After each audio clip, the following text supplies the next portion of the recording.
Hello, chat. Off we go. Back out. Oh, I'm supposed to be a controller. Whoops. Did I just hit? He's gonna write his journal again? God damn it. Alright, connect the controller. Well, you can listen to that, or you can make your going, yeah. Oh, no, we're sleeping. We're sleeping.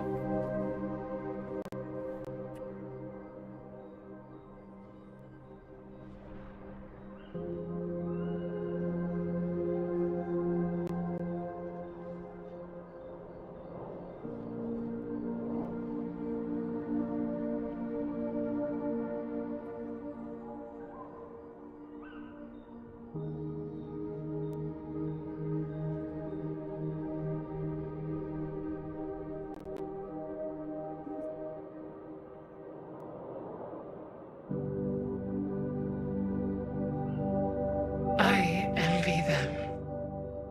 Those who can't see. Those who know not that they are not.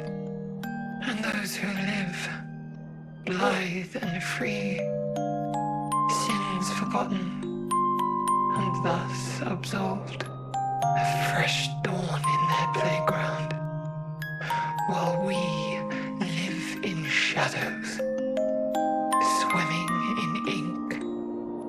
We are but a fragile dream, a singular weed, resisting, ever resisting, that iron dirt, that eternal law.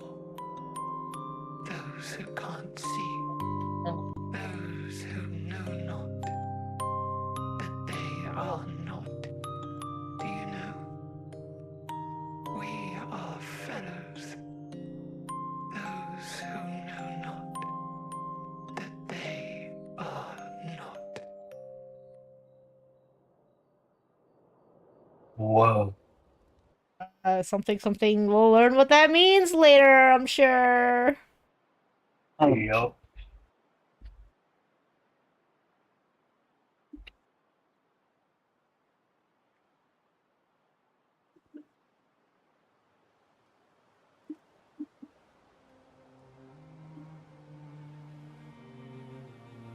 Oh, it's not. Okay.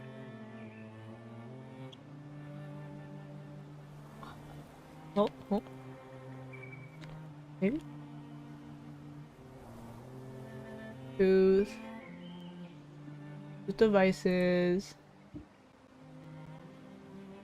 Disconnect Pro Controller. A device.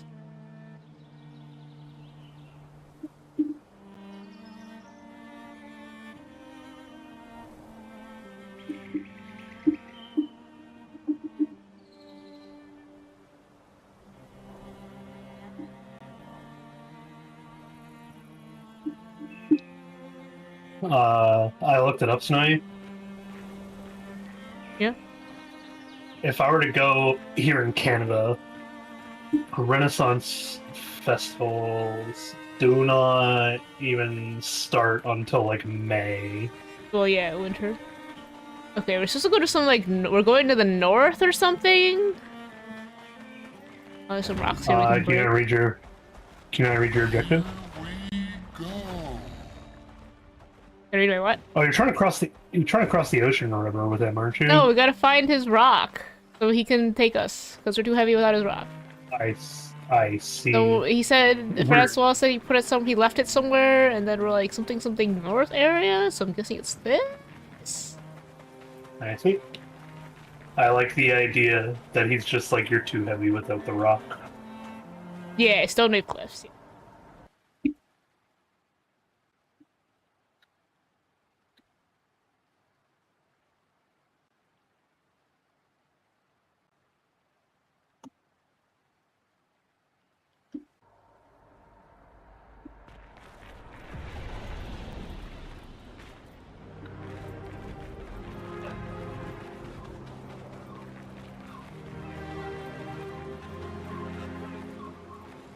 What?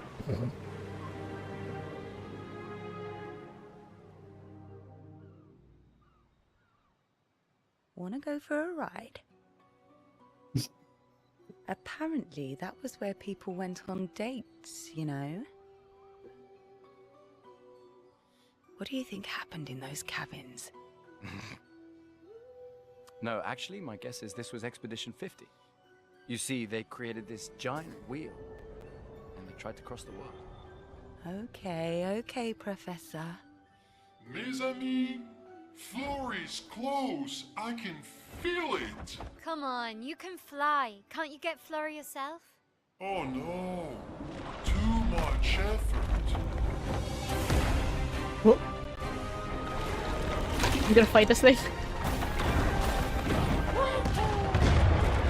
Damn, buddy. I don't know if fight is the right word, but murder This gear apparently. is that powerful? Apparently so. But also lazy. All right, let's go. What a weird creature.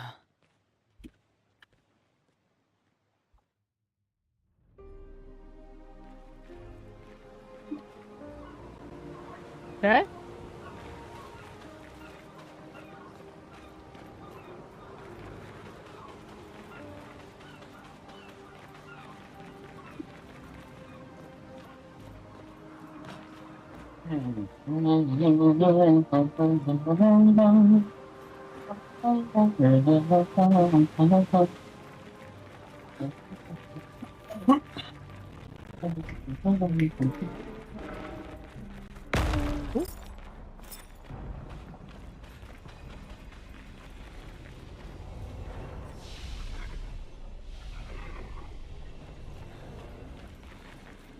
Oh, I guess I should spec a new person.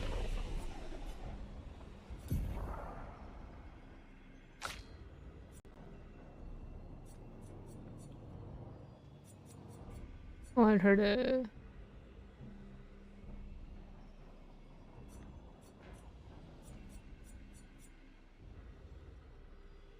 Five hits. Takes 9. Anything that can heal?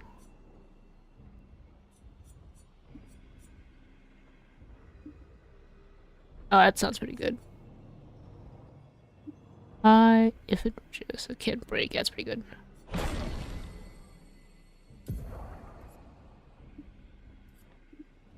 If burning.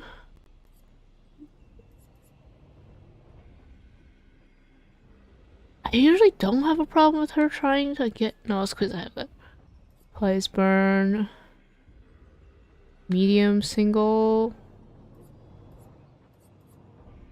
Weak to fire, I guess.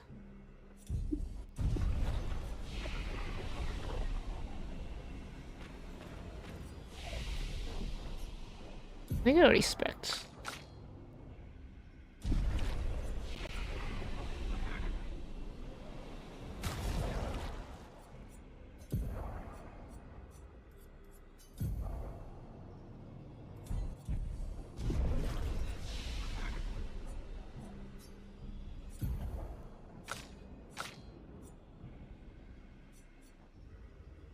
Heal self.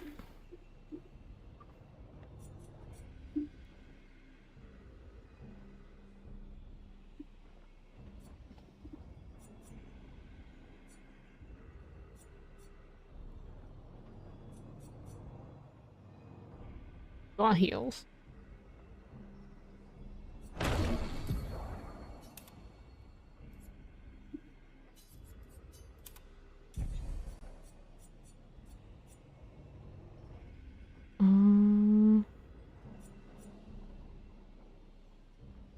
Applies Forto.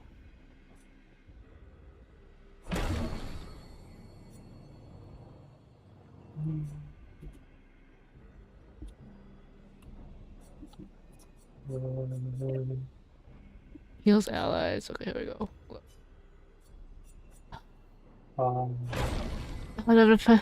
No, I'm a point short! Okay, I'm not gonna use her yet, unfortunately.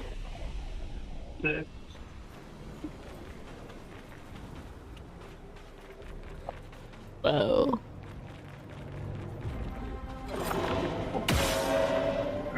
Whoa. Who gun stuns this big ol' rock man?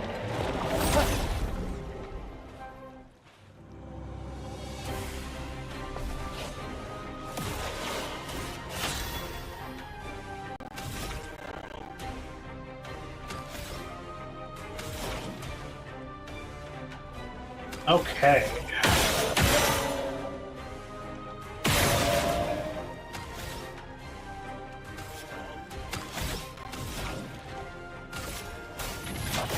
Feel the burn.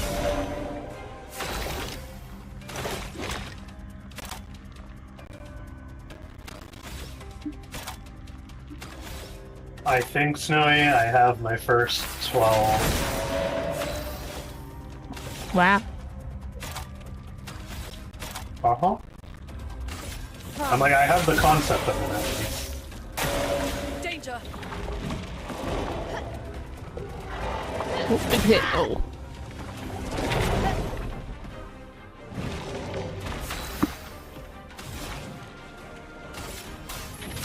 I will give them an effect setup or whatever later.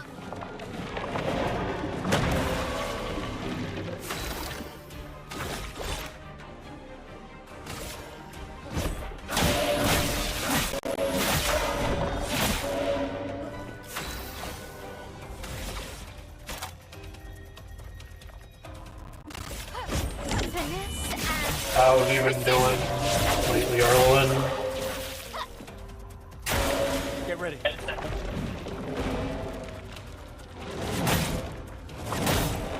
Hello? That one. I'm here. No, I was hitting the dodge button and they dodged. I'll say turn you guys up. Gotcha. Wow. I'm doing okay. I have an interview Ooh. on Tuesday. It's a final round interview for one of the companies I've been interviewing with. Is it the special one you talked about? Behind closed doors? No. The popular one, I guess is the best way to say that. It's still one of the It's still one of the ones it is definitely still one I'm excited about. But yeah. Well, no, I know, but you know what I mean by the popular one. Yes, I know. Audio's working. Game's a little loud. Because you did tell us about that one popular one. Then I'm like, Yeah. I got a question. Yeah. Did that one go anywhere? Did you have that one yet? Or no. Yeah, for that one I made it to the third round, and then I'm waiting to hear back. I know that the team was at least off for the entirety of last week, and I know that this week my recruiter would also be off, so I kind of wasn't expecting to hear much this week. Oh, that's fair. Or last week. So, yeah, we're just gonna... Yeah, we'll see though. Next week is, in all likelihood, going to be a pretty big week, given that I'm doing a final round interview and expect to hear back about moving on with a couple others. I feel, okay, this is a completely personal hot take. But I hate the idea that people are having multiple round interviews because it also makes me feel like we're just leaning that much closer to the Hunger Games. I mean, to agree, it makes, like, having at least 2 rounds makes sense, though, because you have one round for talking to the recruiter and one round talking to the hiring manager. No, that's fine. Especially with, like, how many applicants people are getting nowadays, whatever. Mm-hmm. The 2, maybe even at a stretch 3 rounds is perfectly fine. Mm-hmm. But you're talking about the fact that, like, some companies have, like, 6 rounds of interviewing over, like, 2 to 3 months. Yes. No. That is insane. I feel like anything more than 4 is crossing a line. And even 4 is like a stretching it, but maybe if the company really is that large and they get that many applications, I could understand it. The special one we talked about had 4, but 2 of those rounds are in part an assessment. And yes, I'm aware. I know that assessments themselves, people have mixed feelings about them. But at least for the jobs I've applied for, What have we here? an assessment is like actually very valid. No, Because I get these it, are jobs that aren't just like soft skills. They are like jobs that require like a specific skill set. Yeah, it's like, okay, one of the things I actually kind of agree that needs to happen here soon at some point is there's the whole thing of like in Japan now the animation studios are making people like draw in the interview to prove that they can actually draw and aren't just like using AI to get past everything. Yeah. And I'm like, I agree. That should be a requirement then. If people are abusing the system, make them prove they can't. There is so much untagged Or that AI they- art online. Yeah. But I'm just like, The saddest thing is that the people who do it and don't tag still make it obvious. One of the biggest tells is I just look at their post history, and if they're posting like, you know, yeah. a full render every single day, I'm like, okay, I know what you're doing. It doesn't matter that you try to be sneaky and not tag this shit. yeah. Let's go. But no, it's like, I can understand the assessment parts and like, again, even having like, that's why I say I think at most 4 rounds is like the most a company needs to do. If you guys can't decide after those 4 rounds and keep dragging people through the mud for like an extra 4 months for 3 more rounds or whatever, it's just, it's like borderline abusive. Yeah. And then there's the ones that like have them literally do an entire, like, doing an assessment is one thing, but some of them say, we want you to do a test project for us over the course of a week. And so much of the time That's going to be even. labor. I know. It's like, if the person, I would say it this way. The only time an unpaid internship of any kind should be valid is when they are exchanging it for something like a credit in a high school or college. The literal only time is then. Yeah. And it's like, even then, you need to then temper your expectations of what you're getting out of this person because they're a high schooler or a college, like, student. Yep. They're not going to be giving you the same level of work everyone else is. That's why you're not paying them.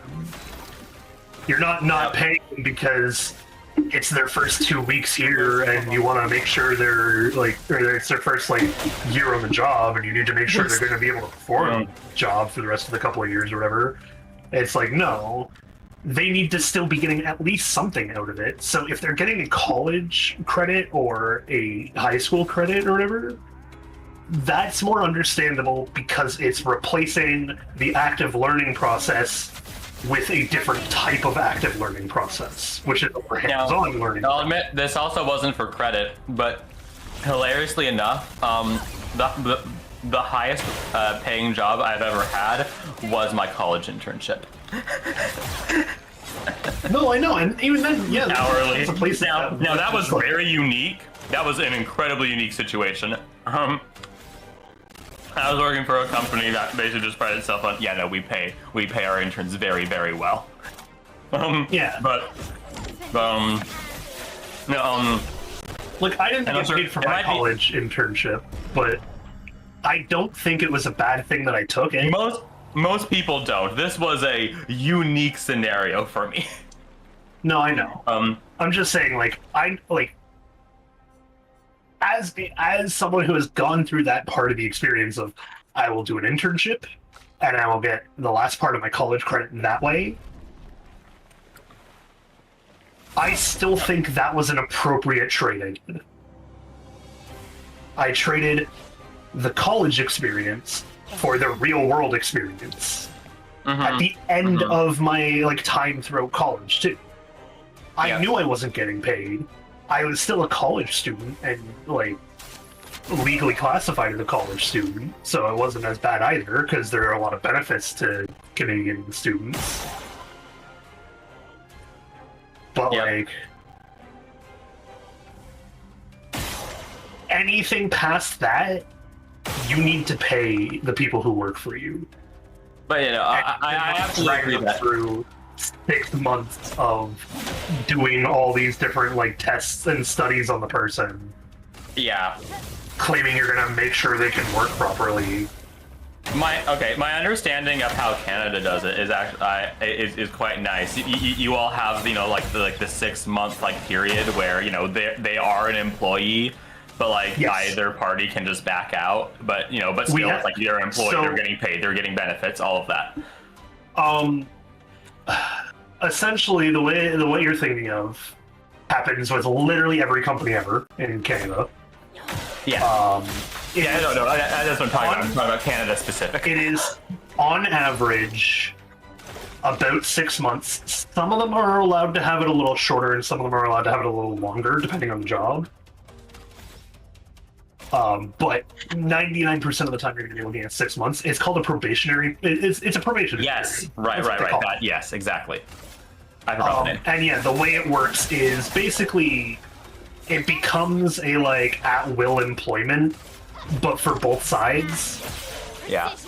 And it's here like in the if you U.S., we just have that our entire career. Just have it forever.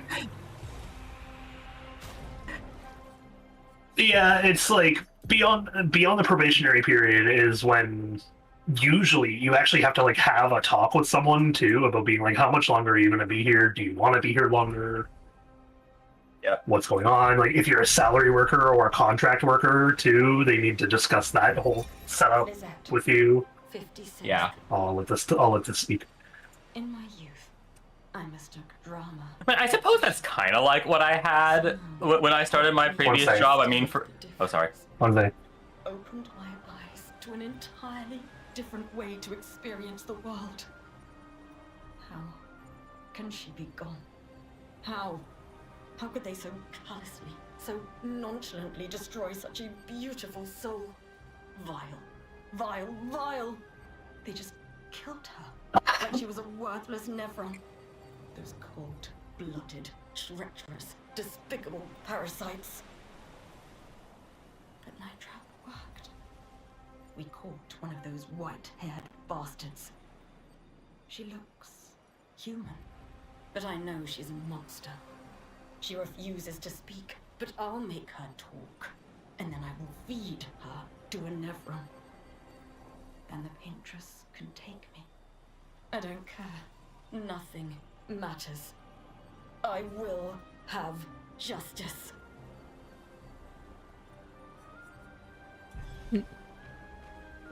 But yeah, so it's like, yeah, there's those things to consider too and whatnot, but the 6 months probationary period thing is like, it's understandable from every side of the angle, you know?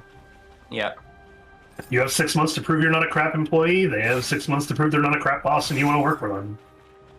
Yep. In a way, I kind of had something like that because, like, I was. Well, you know what? Though now that I think of it, nah. I mean, so for my last job, I was technically I was a contract worker for the first 6 months, and they offered to make me full time. I think that's basically the same reason, though. Now I can think about it. I mean, they gave me They gave me some benefits. Did they? Wait. Oops. I'm trying to remember. It was a long time. I think I might have already. I think they might have had health insurance, but I didn't have. Yeah, actually. You know what? No, actually, it was like that, except they didn't give me benefits. Yeah. But I've seen that at other places too, in cases where it starts with a contract, but they also will give you benefits, which is nice. But yeah, I guess it just depends on the place. But no, I like how it's just like standard in Canada. Yeah, it really is. But now you're absolutely right. The whole application processes have become really crazy. They become too much. And oftentimes, and here's the thing, oftentimes the places that make you jump through the most hoops are also the places that you like, that will probably treat you the worst. Oh.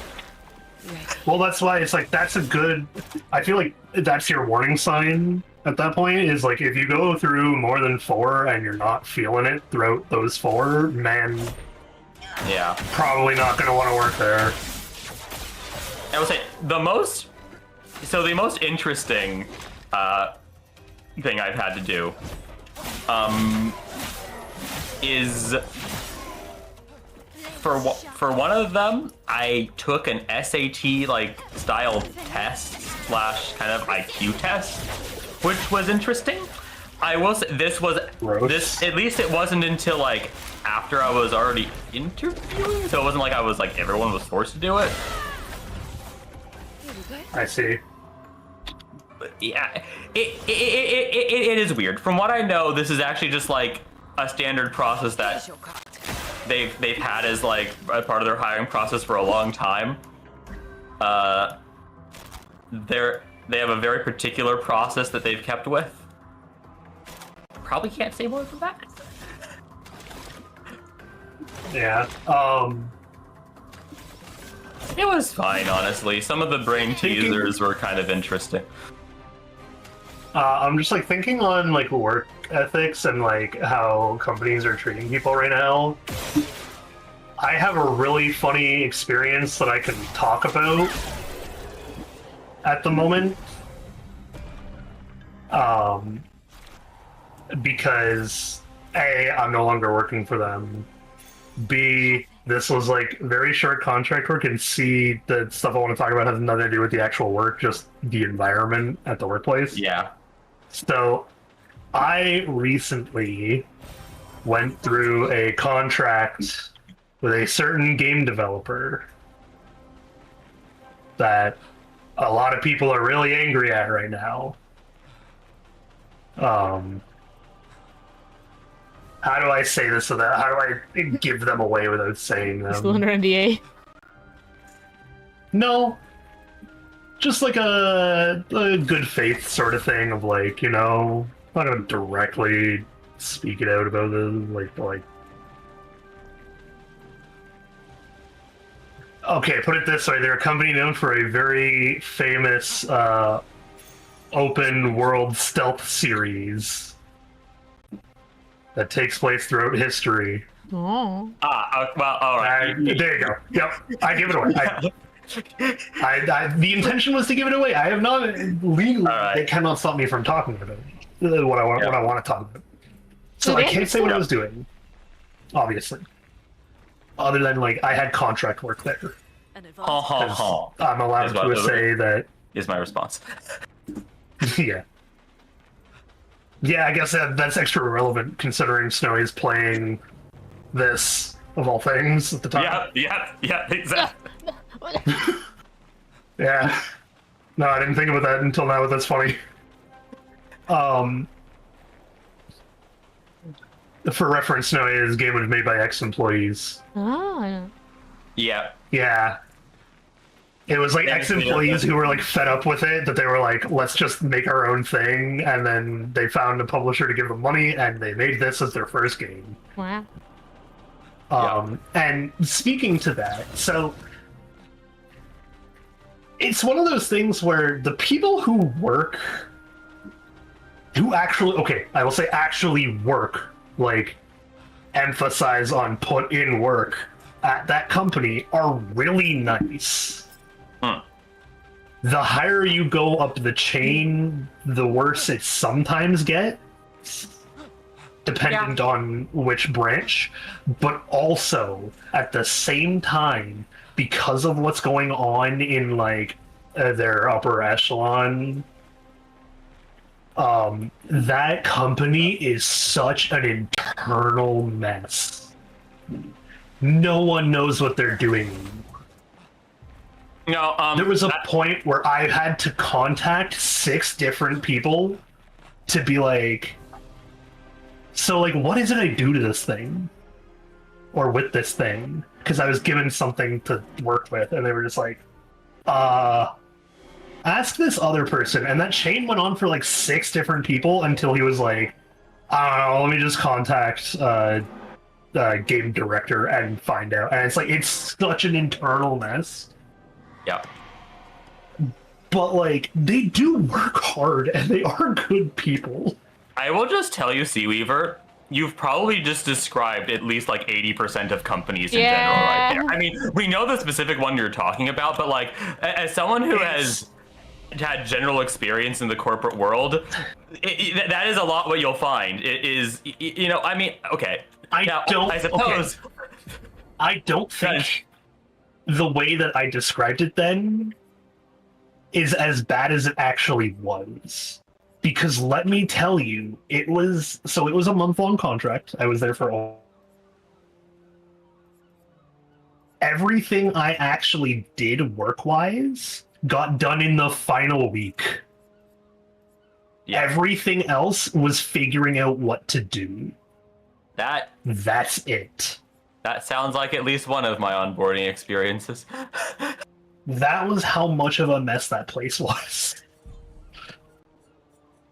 Granted, I will say this was also technically last year now. It was in November. I'm pretty sure I've told you all this before, but I just want to say, so at my last job, the very first thing that was supposed to happen to me the first day of work was I was supposed to have a call with IT to make sure I had access to all the systems I needed access to. Mm-hmm. The call never happened. I spent the entire first day of work twiddling my thumbs, like writing the IT again and again, being like, hey, is someone going to call me? I'm saying, oh yeah, this person should call you. Me writing that person, them just ignoring me, and then just nothing happening. I got access to systems eventually when about a week later, I just kind of got thrown into doing work. And then then something would come up and I'd be like, oh, I don't have access to this. And then my manager would have to individually, fill out the ticket to be like, can we get my new employee onto this system? Yeah. I'm like, it was pretty bad like that. It was honestly, okay. So I said like all of my work got done in that final week. I really do mean it, because I remember week like 2 or something like that was just trying to figure out what it was they wanted me to do. Yep. Because like they had paid me to do a specific task in a game on like whatever, and like get a bunch of stuff done about it and written down about it, etc. Write down all my normal statistics, everything. And in doing it, I was like, okay, you guys kind of told me what you wanted to do, but also didn't at all. Because it was the equivalent of saying, can you find the spot where you run left in the game? I'm trying to find a like weird off example that doesn't actually relate to what I did at all, obviously. Yeah. But I'm like, the vagueness of the internal of like the first 2 weeks was that. I had that to work with. And I was just like, okay, what do you mean? I can run left everywhere in this. And they're just like, okay, yeah, but when you run left, this thing is supposed to happen. And I'm like, okay. Or like, oh, when you run left, you're supposed to hit a jump pad. And I'm like, okay. There's 15,000 jump pads I'm looking at. If I run left, I could hit any number of them, depending on where you want me to start. And it just like cascaded from there for a little bit too, to where I just like anytime I ask someone, I didn't actually get an answer of what to do. I got an answer of like, oh, a jump pad is a thing where when you go and you interact with it, it bounces you really high. And I'm like, thanks. I know what a jump pad is. That is... I get that. That's very self-explanatory. Yes, thank you. Which jump pad? And they're just that like, is more bureaucratically frustrating than anything I've had to experience. Yes. Exactly. But that's what I mean, is it was like that. And I like had to ask another person that was there who like actually like worked there full time, where I was just like, do you know what he's talking about? And he's like, no, not at all. You're gonna have to just like contact more people, get through it. And I'm like, okay, great. And then I was like, is this what it's like all the time? And he goes, yes, always. And that alone made me so mad that like you couldn't just they couldn't just answer the question.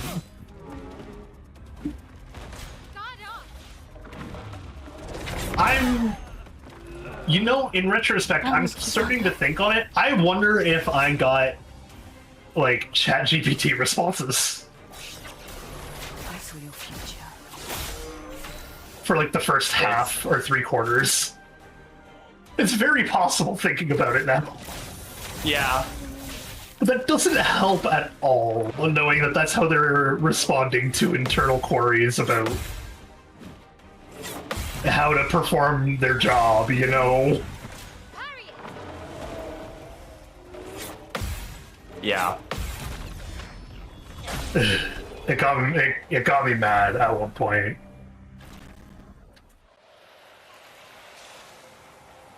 I mean, I would Snowy imagine. might I even- don't, that's why. Snowy might even, yeah, Snowy might even remember the day because she, like, I remember she asked me, she's like, "Are you okay?" And I was just like, "No, I'm suffering." She's like, "Oh, what's wrong?" And I'm like, "I'm just suffering." Because that's my response when anyone asks me, like, exactly what went down that made me upset. I'm just like, if I'm under NDA, I just say, "I'm just suffering." Yeah. Because it's just a me thing to deal with. I can't say about it. I don't want to say about it. I don't want to risk anything. I'd rather just be like, I'm just suffering. Yeah, it's like eventually, Snowy, maybe I'd end up opening up about certain ones if you like see me dealing with it. But See other you than working that- on it, yeah. Okay, wait. This is just on the topic of game dev suffering, but so this, of course, is a big thing happening in my area of fandom right now, but I'm not sure if you have heard about it. Have you heard what the Honkai Star Rail devs are currently having to do? No. What they're having to do? No. Yes, what they are being forced to do. Okay. No. So here's a fun fact. So they recently completed this kind of, you know, update cycle's main story quest, and it was Yeah, I basically remember. the entire year. So now it's moving. Yep. You know, in about a month they were going to be moving directly into the next chapter. Yep, I remember you talking about this. The next chapter takes place in maybe I've even already talked about this part then. So the next chapter essentially takes place in Sci-Fi Tokyo planet. I think that's the most you've said so far about it, but I do recall Sci-Fi Tokyo being the thing. Well, here is the issue. The good old Japanese LDP and the Chinese CCP are having basically kind of a pissing contest right now. Oh. They are basically the new Japanese PM said some inflammatory stuff, and the CCP, being themselves, has decided that in reaction, if everything even closely related to Japan must be must be censored. Japan itself is now persona non grata in all of Chinese media. Literally, like a visiting Japanese music artist was taken off stage by security mid-concert because in the middle of the concert, the CCP declared like a moratorium on all on all performances from Japanese musicians. It is going crazy. And what this means is that a story that they have probably been writing over the course of the past year, or at least like, you know, the past half year or something, has been determined now unsuitable for public consumption in China. And they're being forced to rewrite it in a month. Anyone with like Chinese systems working right now, like electronics or whatever, mute this stream for a total of 30 seconds. What do you expect from the people who blocked the words Tiananmen Square? And Winnie the Pooh. That's all I'm saying on that. That's it. I want people to be able to come back in 30 seconds and not, you know, get yeeted. The funniest thing online has been like the fact of like some people are different. So okay, some people are dumb and are blaming Hoyo themselves, and I'm just like, what the fuck are they supposed to do? They're angry. Okay, they're not even. Yeah, they're angry because of the delay and because this patch is so long and has like very little content. Because because essentially the current patch that they're on was like the one patch in between the like last year's story and this year's story, and they've had to extend it to give themselves a little more time. And people are upset about that, and some people are upset about Hoyo at that. And I'm just like, what do you expect them to do about it? But the other funny thing is that there seems to be a split between people upset at the Chinese government and people upset at the Japanese government. And I'm just like, do you all not see that the problem is both? I mean, yes, clearly, I mean, like... There's definitely one. It's more one-sided blame on the CCP, but like... The LGP knew they were kicking the hornet's nest here, and their new leader did so because she knew it would make her popular among a populace that was getting increasingly annoyed at the party. Okay, hear me out on the weirdest thing to say so far. Power move. No, it absolutely was a power move. I can half respect the fact that it was a power move, though. Yeah. And I'll say so, technically speaking, what they said was, not necessarily a terrible thing. It was essentially like voicing support of Taiwan. We can get more into it. Let me hear this journal bit. I see somebody hovering on it to be able to play it. Of the 50th. I scroll on it, right? Okay. Lucille of the 50th. Our beautiful wheel. Wedged upon the rocks. A casualty of the massive serpent of the sea. But even shattered, its presence is still comforting. Adrian and Gabriel are doing their best to sustain morale, but with no food, no clean water, no way to fix the wheel, our fate is quite clear. No, to me at least. But I have no desire to hold back the hopes of others. Perhaps. Perhaps we will find a way back. Still, these moments of quiet, sitting on the beach, are also a source of contentment. All our lives we've been running, trying to outrace time, trying to reach an unreachable goal. And now we can finally rest. At least we got to see some of the wonders of this world. Even the serpent. Cool as it is, it's a deadly elegance that is mesmerizing. But oh, what other marvels might we have seen had we been able to keep rolling? I sometimes wonder what it would have been like to grow up outside the dome. Perhaps even live amongst the Nevrons. Could we have achieved a form of peace? Or even prospered alongside them?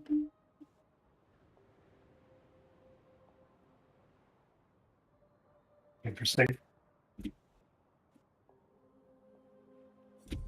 All I was saying, Arlowen, is that I'm like, it's one of those things where the only reason I say I can respect it is because I'm like, they put their money where their mouth is. We can use that. Well, actually, you know what? That's actually part of the problem, though. Let me their mouth where explain. their money is, or whatever. Because essentially, one thing is, you know what? So essentially, yeah, this was the new Japanese Prime Minister. Okay, I will just say, speaking about her, I'm not a fan of her. She basically, she describes herself as the Japanese Margaret Thatcher. Here's your card. But I will also say that she is a much more interesting person than like their past three prime ministers, which is probably why she's likely to actually stay in power, because she actually seems to have like a personality for people to remember. I'm just gonna put it that way. I have the same take with any foreign politics. Not my country, not my say. Well, I'm just, you know what I'm saying? So essentially what she said was, on the upside, it was us showing support of Taiwan, which is, always a thing I'm going to approve of. I see. Okay. Yeah, I see where this is going. But here's the other side of things. What she specifically said was that if Taiwan wanted to try to fight China, that they would support them. Really? And so when you talk about money where your mouth is, the question is, Japan, with what army? With what army, Japan?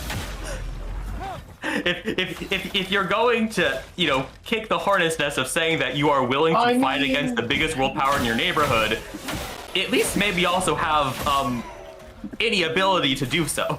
Instead, you're just kind of pissing them off for no reason. Okay, politics are definitely like one of those things that I don't like to talk about. I'm just like, it's definitely more nuanced than that, and everyone knows that the reality of the situation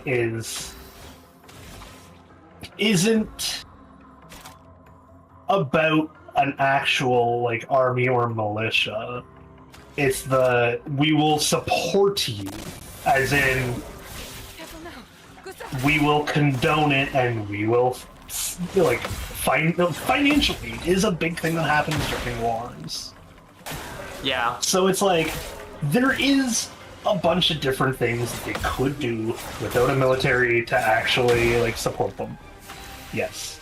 I'm not saying there isn't. I'm not saying that they don't have it. Like, I don't know what the situation is. Again, even in the end, not my country, not my thing. Kind of don't like pay attention to or care about other country politics. As a rule, I just keep my opinions on For me, it's just that it definitely affects my life, and I mean that in more than just my dumb dodges. I mean, all things considered, this is it impacting Honkai Star Rail is a relatively minor thing, but I will say it does affect friends I have who live in the area. No, I know. Again, I would say the same prefer thing. things not to come to war. Yeah, I would say the same thing. I have two friends that live in Japan that I'm like, I've been growing closer with them ever since that one visit to Japan because I tried to get in contact with people and whatnot. And it worked out, and so I'm like, I agree. I don't want to see it come to that either. I am just saying that there is always more nuance than the exact, like, phrasing or takeaway of a speech. Yeah. Well, for sure, but definitely, I mean, you can. It is fully. When you talk about, oh yeah, of course, the CCP overreacted. I mean, yeah, no, that is like. I could hardly imagine them reacting any other way. Again, I don't even think what I said in those 30 seconds was supposed to be they're overreacting. I think what I said in those 30 seconds was supposed to be more of this sounds on brand of a reaction in general. Yeah. Well, anyway, you're right. Moving off of actually the political topic, because as it is generally messy. I don't. The main point is those poor developers who have to completely recreate months of work in like a few weeks. Yep. That's the actual point of the topic here. I mean, if you're lucky, it only affects if you're lucky and they were smart beforehand, which I'm not going to say whether I don't know the competency of the developers. I don't work with them or know anything about them. If it was done right in the months leading up to, there are only 3 internal teams it would affect, and most of those teams are pretty small because their job goes pretty fast. I mean, it would definitely. The thing, no. So this affects the writing team because of like the plot and the themes. This affects also all of the visuals because the ban isn't just on. The ban is on anything that's like Japanese culture in like motif. Okay, yeah, so They're having to I would redesign upgrade. all the levels and everything. Well, the redesign all the levels thing is one of the teams that I was talking about. Down is to like that enemies and characters and stuff. level design teams are surprisingly small. Still, it is definitely going to be quite a lot of work. But no, if that's why I said if they were smart about it and it worked out well, it's like a 3-team thing. In reality, it's more like a 5-6-team thing, especially if their writing did focus on Because of leaks, core we basically Disney know neighborhood. what it was supposed to be before, and then now because of official announcements, we know what it is now. So originally I it see. was Okay. originally it was fully meant to be essentially, you know, like space sci-fi Japan. And the main theme was actually supposed to be a critique of idol culture, like specifically Japanese idol culture. That's the funniest thing. It's very much so. From what we know, the story was very much a critique of Japanese culture. But now it has transformed into essentially an arcade-themed planet, and instead of idol culture, it's a critique of VTubing culture. Yeah. I mean, that's a clever rework, so that means that No, it is. They're managing to keep the overall larger themes in place. I would say then that there is, I would say maybe a 14 rework going on right now behind the scenes, but based on the similarities you've given me, there are 2 core teams that I think do take a lot longer as well that have been spared this suffering. Dependent on, again, what all the actual in-game specifics were, because of course I don't know, obviously. Bad hit. Yeah. But like, obviously the mechanical team's probably been spared. Like people who come up with the mechanics and like make them work, whatnot. Oh, for sure. They've very likely been spared. They're out of the wet work, and that's one of the ones that usually takes the longest, especially in something like Honkai or Genshin, where it's like open world and there's all the mechanical in depth and whatnot. Like those guys are probably safe. The biggest thing is probably even just the character art, because as you've seen, Honkai Star Rail character design goes really, really hard.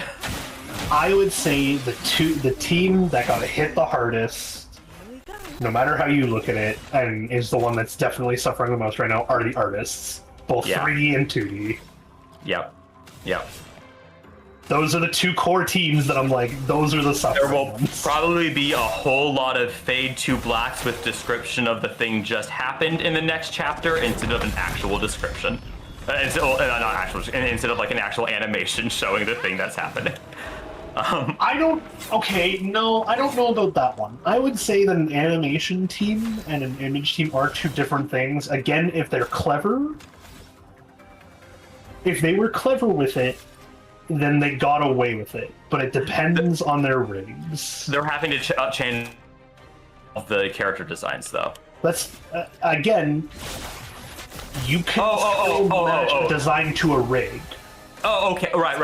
You're talking about in terms of like 3D render. Yes, I'm talking about like there will probably be very few, or if there exists very short, actually like hand-drawn 2D cutscenes. Oh yeah, okay. I didn't know that those were even like a major thing. Those are a thing that actually show up pretty frequently in Star Rail. I see. Okay, then yeah, those. And early in the previous chapter, people were complaining about the lack of them, and a lot of stuff being replaced by by black screens and white text, and that was before they were working under a crunch because of this stuff. They were just crunching because it was like a longer story than anything they'd worked on before. Yeah, I'm like, well, you can expect that to probably not change then. Yep, and a whole lot of fans will complain again and be like, can't believe they make us put up with this shit. And then it'll be like, boys, this is like, Or if the Earth doesn't rotate, but are you going to stop people from complaining that the Earth shouldn't rotate? No, you're not. They're just going to exist. There's lots of people online that complain that the Earth doesn't rotate. Okay, that's a really weird thing to me, by the way. How many different brands of flat earther are there now? There are the ones that believe the ice wall, or the waterfall, or the like. There's one I saw that was the stupidest thing I've ever seen, of someone being like, if you go too far off the Earth will actually just like rotate to put you on the other side. So you never know, because you'll be continuously going. You know, and I'm like, gee, if only there was a shape that did that wasn't a flat circle. At one point, they're going to come all the way around and going to argue that it's some kind of higher dimensional shape that warps you around to the other side. That's what they're going to do. That's what they're going to say. Like, I've heard those arguments from like actual people online now, and I'm just like, who? Look, why? It's like this saying of that it's like political horseshoe theory. If you go too far into flat earther territory, you just become a round earther again. Stupid as stupid does, I guess. Anyway, no, but okay, I am actually worried I'll end up complaining though, because here is the thing: is that I'm definitely worried about I'm worried about the writing quality. Yeah, no, it's gonna dip. I know, and okay, a lot of people dislike the previous chapter's writing quality. I will say I generally liked it, but I understand what a lot of people are saying. It was very wordy,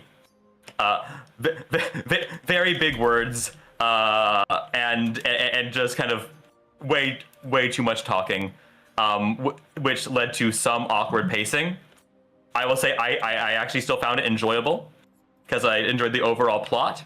However, there have definitely been chapters of this game in the past that I did not enjoy the plot. And felt that, yeah, no, this was too rushed, that this was really not well put together. And so I'm kind of worried, because I know that this writing team, in my opinion, sometimes creates gold and sometimes makes pyrite. I see. I'm sorry, I'm gonna get really distracted for a second. I just had a major micro heart attack because of Steam and someone's game choice. So there is a game. You know what? Let's play an interesting side game. I want to take your guesses on what you think the actual name of this game is. That when I read it with the dyslexia that I have in this weird ass font, I thought it said something else. But I'm only going to give you the something originally else. My guess was Furry Boy Hentai Extreme Room, but then you said it was related to it was related to your dyslexia, so you could still guess some kind of name that would make you think that, honestly, because of what the name I read was. The first thing I read was Lolita. I just thought it said Lolita was the entire name of the game. Let me see. All right, LOLITA. Oh wait, you're saying that's actually in the name? No, I thought that's what the name was. I'm gonna guess then that it's Lollapalooza, and maybe maybe what you thought was like Lowly Pool Party or something. What would you guess, Snowy? Lollipop. Neither of those are terrible. It's called Loftia. LOFTIA. I see. But let me, here, you know what? I'll screenshot the basic thing, and you'll see why at, a 2-second glance, my dyslexia went straight to Lolita for some reason. Because I'm looking at this thing going, yeah, no, this is a little thunk of a font choice for a logo. Yep. Yep, you see it now, right? Yeah, It's The F definitely looks like a fancy L, and then Yep. And then you don't even Maltia. need to have full-on dyslexia to see this. No, it's like that whole thing of Maltia. it's that whole thing where you actually only need the first and last letter of a word and the length of the word for your brain to process it. Usually, our brains don't actually read every letter. Yeah. So yeah, no, like You should check out the thing I sent. So the image. Well, that will help. Also, No. as long as this game. Also, Oh no, would it's like to single get some player. fruit. Damn.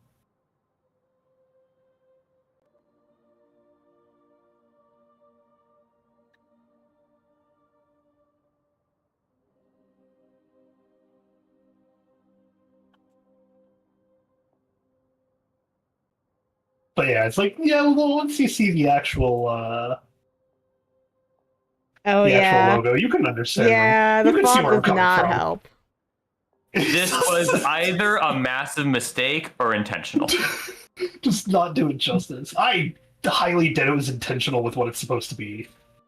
Very cottage core It's just- farming game vibes. It's an MMO farming sim, yeah. The user-defined tags, or like the defined tags so far are life sim, massively multiplayer, farming sim, cute and cozy. The developer-done tags are MMO, online co-op, and family sharing. And yeah, it does look like a farming game. And it does look to be an MMO style. But that's why I'm like, I don't think it was supposed to represent the word Lolita, but you know, I've been wrong on Stranger Things.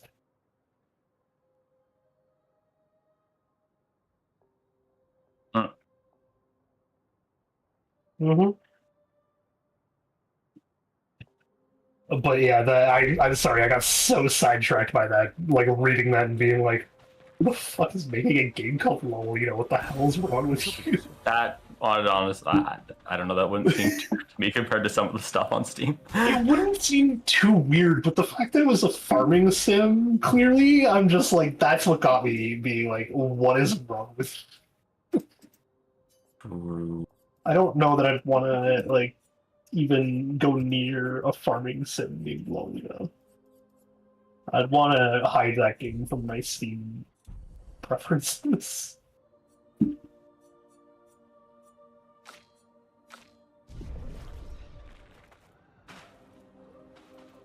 Look at my personal because, Look at my personal Steam calendar is just going, you know, I have a discussion to talk about now. Oh.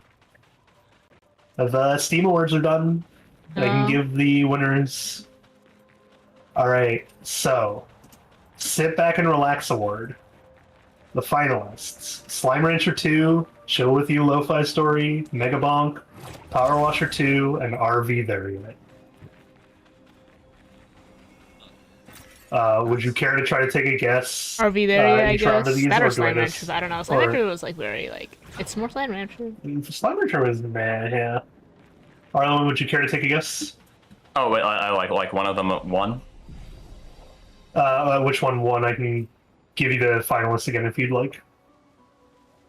No, I'll go with RV there. Yeah, it made a splash. I liked it. Or well, actually, I haven't actually played, but you guys are both correct. It won the Sit Back and Relax one. Which is a little weird given how much stress there is in that game. And Mega Bonk's on there. That's also pretty a stressful game. Yeah, but like Power Wash? Yeah, Power Wash. Yeah, I don't know. When Power Wash was supposed to, like, Power Wash 2 was really good. Probably just too plain. Outstanding story, Rich. The finalists: Kingdom Come Deliverance 2, No, I Am Not a Human, Last of Us Part 2 Remastered, Dying Light the Beast, and Dispatch. Sorry, there's a remaster of that thing? Expedition 33 wasn't on. Oh, really? No. Outstanding story, Rich. Dispatch? Okay, Harlan? What were the other options again? Because definitely I feel like Dispatch is a strong one. Dispatch, The Last of Us Part 2 Remastered, No, I Am Not a Human, Kingdom Come Deliverance 2, and Dying Light the Beast. This one is based off of our Steam Awards based off of people's vote, like completely. Yes, actually. So what happens is everyone votes for who they think deserves to be in a category. The top 5 picks around the world, like the top 5 that have been voted for, are picked to be finalists, and then Steam gives out a second round between those 5. Okay. Just given how popular it is, I am also going to go with Dispatch. That is correct. Dispatch won Yeah. that one as well, and I think it deserved it. No, I could definitely agree with that too. I haven't actually seen any gameplay of it because I'd like to play it eventually. But me and Snowy played through it we actually played it on day 1 as the episodes came out too, because it came out on a Wednesday and then they released every Wednesday, so I was just playing on Wednesdays for the first 5 days. And from that perspective, I can say it is an outstanding game. Deserve the award. Next up, we have Best Soundtrack Award. I do just also, I want to give a shout out to No, I'm Not a Human, because that is a very fun and very haunting story. Well, actually, fun isn't even the right word. Just haunting. I use fun as a replacement for good there, but it's actually, it's terrifying. I think terrifying can be entertaining and fun, though. Yeah, you know what? That means it's a good horror game. Yeah. Okay, Best Soundtrack Award. Nominations were Deltarune, Rift of the Necrodancer. Oh, wait, this is best soundtrack or what? Best soundtrack, yes. Okay, I thought I heard best animation. Someone else like Deltarune animation, huh? I guess Tenno, No. but like, huh? Best soundtrack: Rift of the Necrodancer, Deltarune, Tokyo Extreme Racer, Spider-Man 2, and Expedition 33. With the meme power of Deltarune. I feel like That's probably true. The meme power of Deltarune is strong. I think I see more Deltarune content than I see Expedition 33 content. Yeah, for sure. Because this is very much a play it yourself, don't look for spoilers. With Deltarune, everyone just kind of clips the life out of it, you know? Yep. Okay. Is Deltarune your guess? Yeah. Same. Okay. Arlen? Same. Expedition 33. Ah, okay. All right. All right. People understand the soundtrack in this game. I don't know if either of you know this because you haven't properly seen it so far. This game's soundtrack is 80 hours long. Wow. It's a long soundtrack. Okay, next up is Best Game You Suck At Award. Best Game You Suck At, we have Where Winds Meet, Marvel Rivals, Elden Ring Night Rain, Path of Exile 2, and Hollow Knight Silksong. Hollow Knight Silksong? Hollow Knight. It's Silksong. We have Most Innovative Gameplay. Finalists were Europa 5, Universalis? Europa Universalis 5, yeah. I see, okay, there you go.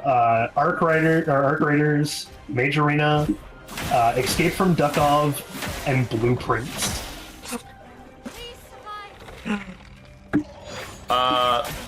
Wait, I missed the second and third there. What were they? Okay, so it was the Europa 5, Arc Raiders, Mage Arena, Escape from Duckov, and Blueprints. Ooh, And this is Most Innovative Gameplay. I'm gonna say, because it seems really popular, I'm gonna say Arc Raiders. Snowy? What? Okay, Most Innovative Gameplay. Europa 5 Universalis, you won't know it.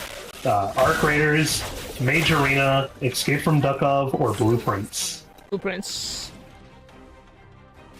Arlen has this one correct. It was Arc Raiders. I know nothing about Arc Raiders. I know nothing about it, but I know that it's popular, so that if people decide that it qualified for this category, then probably a whole lot of people voted for it. Yeah. It's like, I can kind of understand it. I've seen enough gameplay to know the mechanics. It did change a lot of how people do extraction shooters. And it's made by the same people who made the finalists, which is a thing that brought classes to like tank and healer style classes to an arena shooter. Okay, Properly, I'm just so gonna no. say, technically speaking, isn't Escape from Duckov just like Tarkov, but like someone making a version of it that actually is like properly moderated? No. Oh, it is. It's different. No, it's like it's a top-down, solo, like single-player extraction looter. Escape from Tarkov is like open-world PvP extraction looter. This is like take it, make it single-player, use the name as a clever pun and make it about ducks, and then it's a top-down perspective instead and single-player. It's a completely different game. Gotcha. All right. Yeah. Outstanding visual style.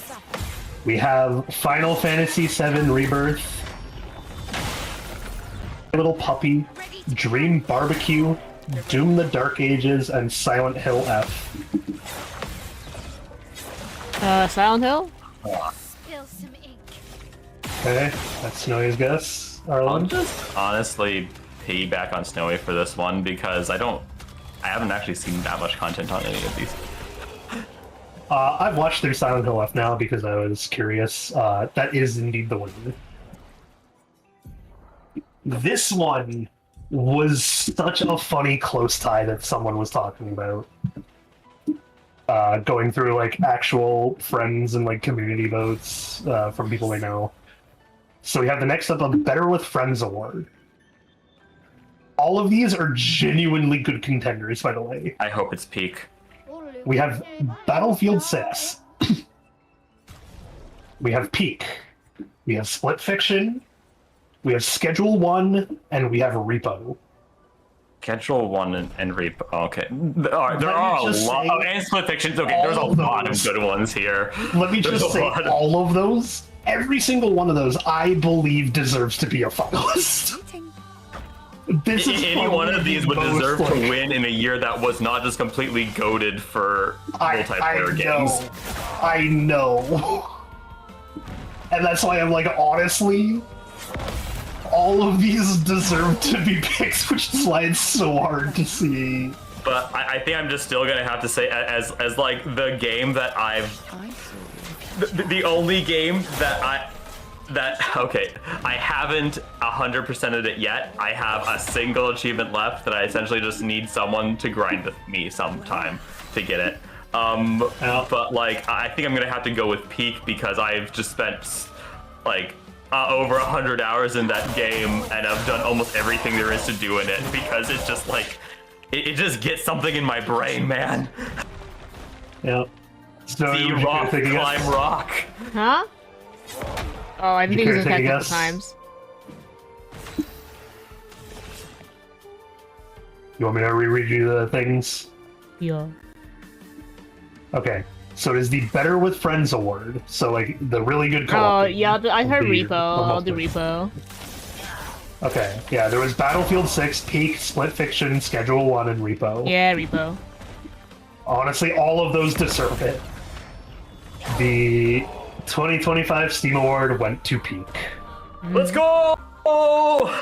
Again, I don't think I could be upset at any one game in that category. I could just because I have this very special connection with Peak. Okay, I wouldn't be upset as in like I would think that none of them. I think all of them deserve it. I would on a personal level. On a personal level, still wanted Peak to win. I personally, I voted for Schedule 1 because that's like I think that's incredibly respectable. That was Schedule 1 is a really good co-op game. It's a really fun co-op game. It's great. I watched a whole lot of I probably watched 3 different people's playthrough of that game. Yeah. And no one actually wanted to buy it to play it with me, which made me sad. But I own it. We can play through it sometime. Yeah, that'd be fun. Where'd he We go? could get Snowy involved after Fridays when Abiotic Factor is done. We can get Snowy involved and do like a Friday group session. Schedule one until we like get a full empire. Where's this guy Into the screaming? I'm story. just chasing him around. You have to shoot him? No, he has to dock somewhere. Yeah, dock him. You sure you don't have to shoot him? Yeah, I've tried shooting before, it doesn't do anything. Was that the last category? No. There is, I want to say 2 or 3 more. There's 4 more. This next one, I think, is just as stacked as that last category, apart from one that I don't know about. Oh, never mind. No, I do know about it. Okay. Yeah, every one of this category deserves this award as well.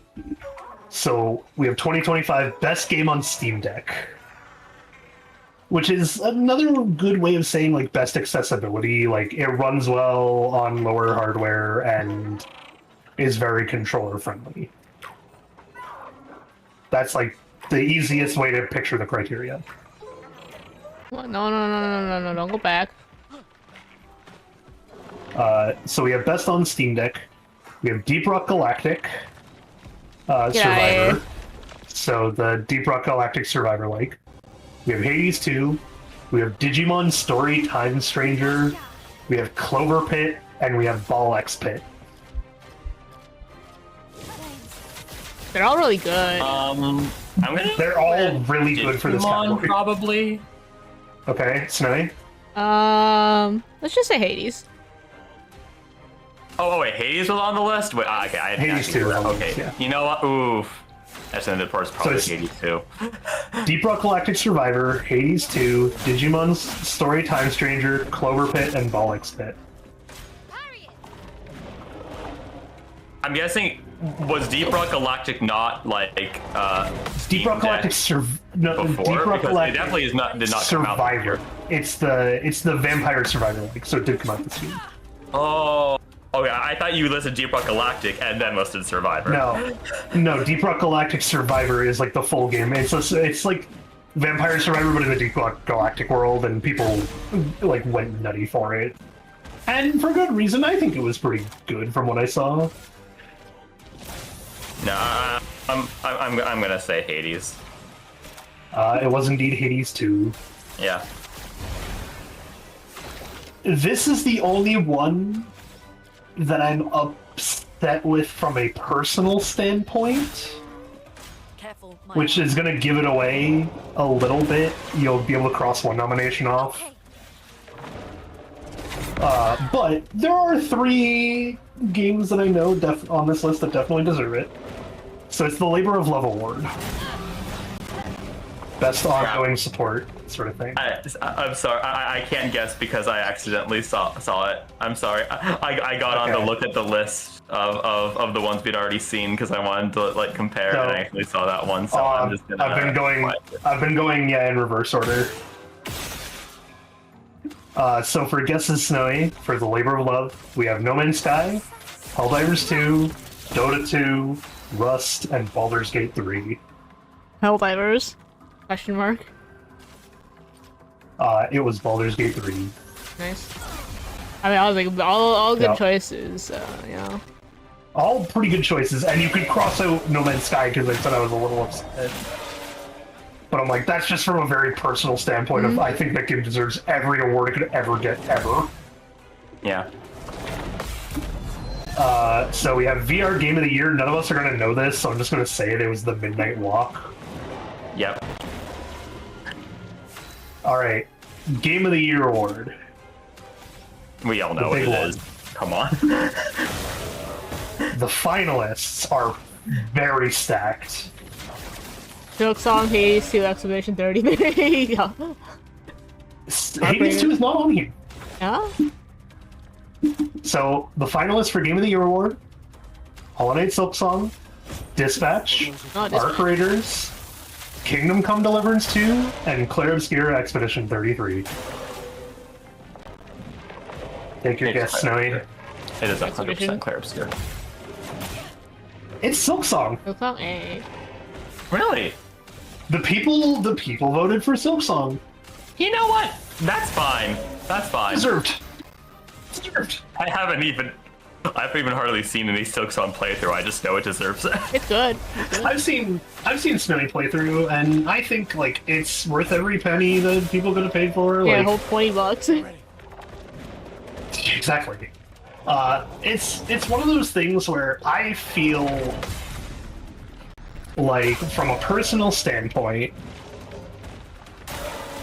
when Maybe I'll play it someday if Mori decides that she wants to watch me suffer at a game or something, because I'm not good at games. I feel like, from a personal standpoint, if a game does break every single storefront it's sold on the day it comes out for over 3 hours, it deserves some major award for just being that, like, popular. A major award, you say? Yeah. Yo. Well, it won, though. And, you know, honestly, power to it. This is the perfect example, actually. I'm looking at the Steam Awards. I think every game on the Steam Awards kind of deserved its spot. I have a question.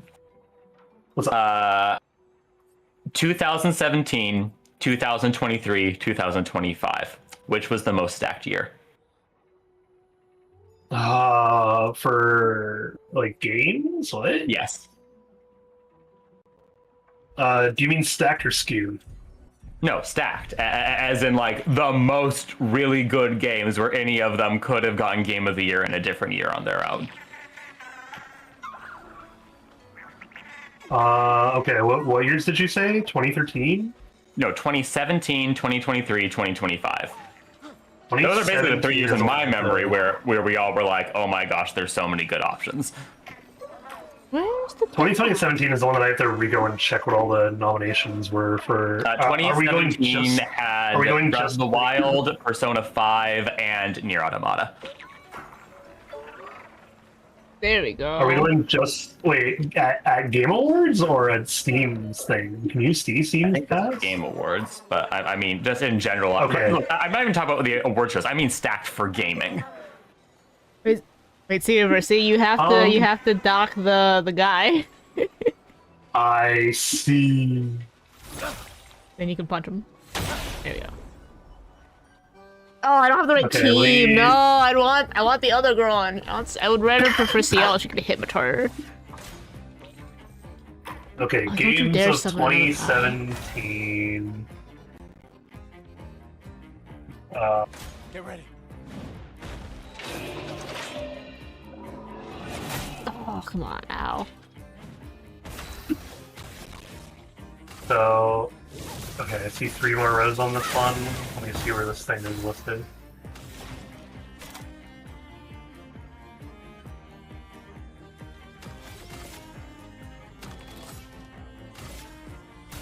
Feel the burn.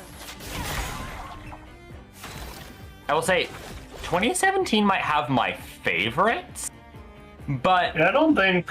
I think almost like across all categories, and when you think about like not just like, you know, like the Game of the Year contenders, but in the idea of like across all of gaming in every category, 2025 might actually be the most stacked. I think 2025 genuinely was, looking at all these, like, all this stuff. I think 2025, I think we had probably the best year we've had for gaming in, like, I don't know, maybe even ever. I was gonna say like the past decade, but I can't think of anything even before that like 1 year was. To me, of overstacked. course, 2017 has both Persona 5 and Breath of the Wild, which are just 2 of my favorite games. But in terms of like the sheer number of really good games that were so much fun, 2025 was really good. No, it was. I think 2025 was just the best possible year for gaming so far because of how many of a different variety of games we got too. where it's like we had blueprints for the puzzle gamers, we had Clair Obscur for like the turn-based RPG players, we had Arc Raiders for the PvPers. And I was gonna say this. I know for the it's not story going gamers. to get any game awards or be on the majority of people's list for top games of the year, but I really enjoyed Legends ZA. It was a very special experience for me. I think Legends ZA was like, for me personally, like a 6 out of 10. And better than just middle of the road for gaming, but I didn't enjoy a terribly large amount of like the uniqueness to it. For me, it is my favorite Switch Pokemon game. For those who come after. But I know that I have a lot of hot takes when it comes Bro, to this thing's Switch invincible. Pokemon games. I think Violet still has that one for me because I like open world like exploration. I can stuff more, respect that.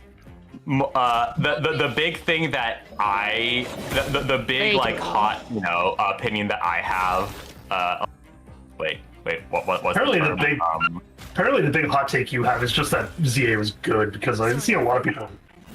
No, look, the reason why that's a hot take is just because it's incredibly popular to hate on anything related to Nintendo right now. Everyone has decided they hate Nintendo. For more or less a number of valid complaints with the Switch 2 launch that were blown out of proportion because people really like being angry. Yeah. So, no, that's where all the ZA hate comes from. Yeah, I know. But I think my even hotter take is just the fact that I do not. There are whole things that I do not particularly like about Legends Arceus, which I'm pretty sure is the majority of people's top Pokemon Switch game. Yeah, I legitimately think that ZA is just better than Arceus in a lot of ways, and a lot of the ways that are most important to me. I think it's like a nice little mix. Arceus has the best concept of honestly any Pokemon game. Like the overall plot concept of Arceus is incredible. They just they don't deliver in my opinion. The game itself does not fulfill its promises. This thing's not a boss. Sorry, I'm like really sidetracked looking at that like which game won game of the year thing on Steam because it's like trying to tell me that they're all on sale because I'm looking at the store pages for things. I see. I think the way the Steam Awards went is exactly how the actual Game of the Year awards should go.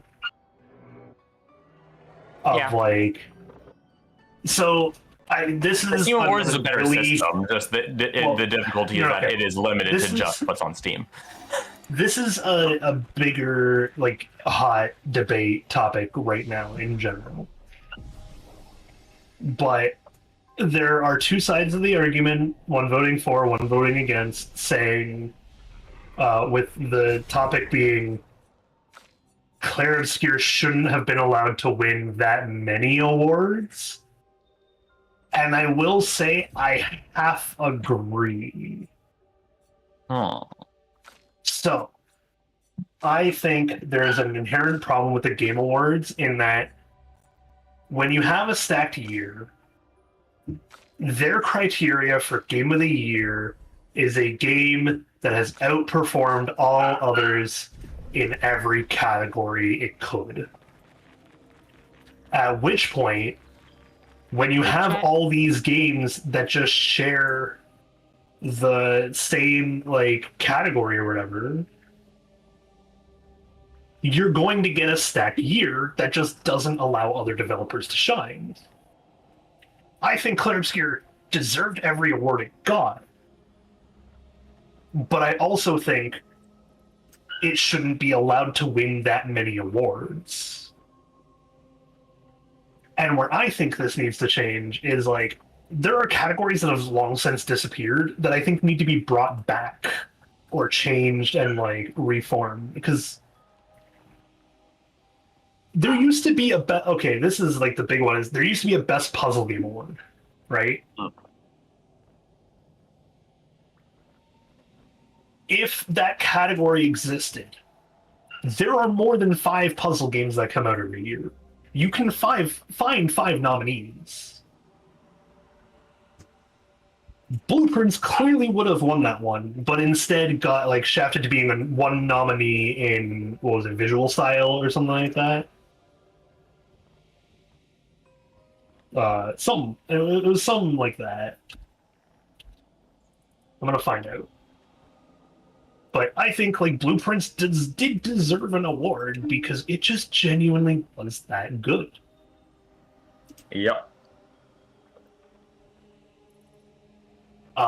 But when you have like, oh, best game direction, best narrative, best art direction, best audio design, best score and music, best performance, best debut indie game, best indie game. Like all of those, every category I just listed there, one game could win all of those. At which point, that's just game of the year. Yeah. But then you also still have something like best fighting game. Or best sim and strategy game.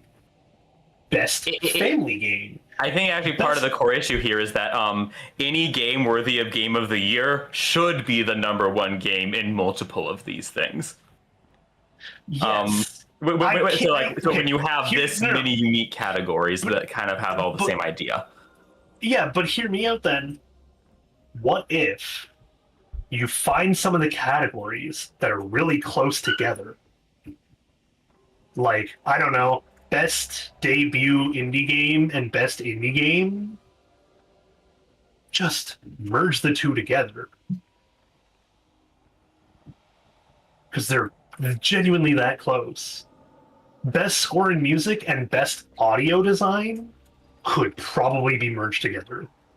Yeah. Best game direction and best art direction and best narrative, I'm like, all of that can just be merged into best game direction. Because all 3 of those categories are related to directing the game. But then when you merge those categories, you lose some other ones, but you still have opportunity to grow to other categories to then give the spotlight to other major developers that deserved it that year. Bring back best puzzle game. Make a best roguelike category. Because those have blown up now. Like, best, best narrative and best role-playing game, too, are also so, like, I feel like there's overlap. If you make a game at this point, because of what the like Game Awards criteria is.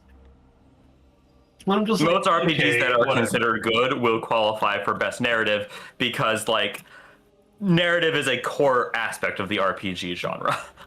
Then yeah, it's like just you can remove like best narrative, best art direction, and best game direction, as I said, all of those can be one category of best game direction.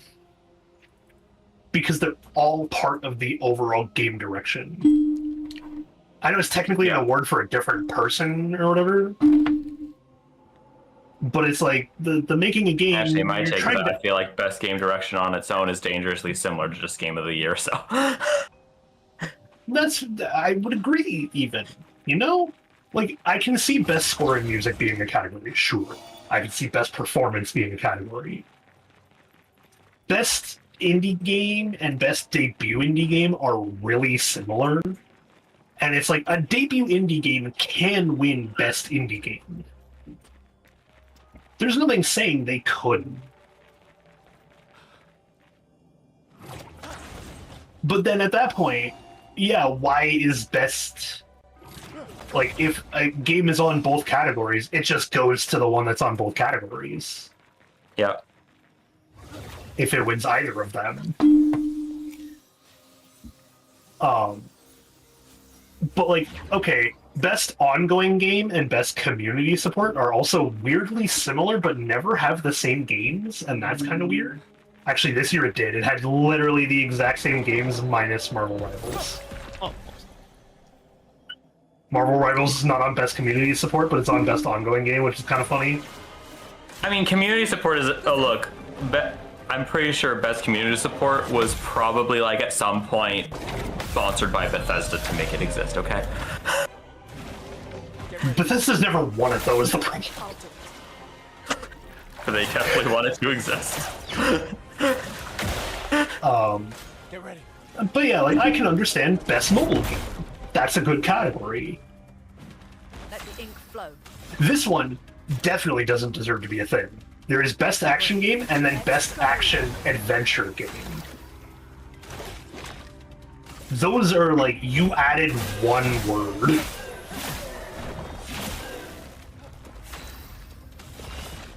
But like, again, I think my ultimate solution is to lose some of the major overlap that clearly exists, Brace yourself. shrink it down ever so slightly, I do really. and then just be like, okay, best roguelike. Best, I'm ready. like, best roguelike, best, like, co-op party game, or I guess you could still say family game for that one.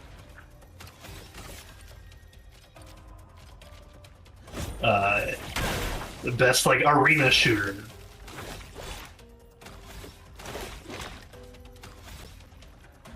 There are so many different game categories that can, you know, actually show you a multitude of developers that made something incredible in the same year, that it's almost scummy that they don't give any, like, consideration to how they could, you know, celebrate gaming better.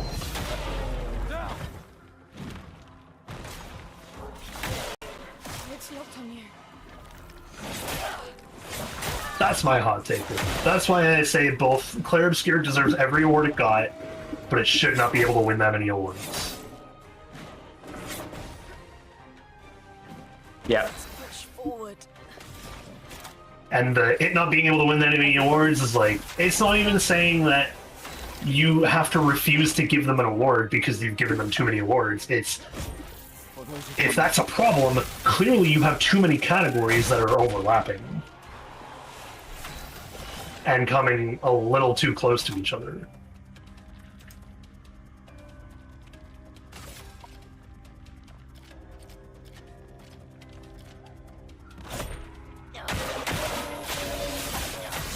Also, I have a really hot take that you might disagree with, Arlwin. Ready to invade. But it's been bothering me a lot lately. Peak should not be classified as an open world game. Well, do people say those? It's literally one of the most tagged things on Steam in open world games is Peak. So does heal. God damn it. I'm just like, I don't get why Peak is not an open world game.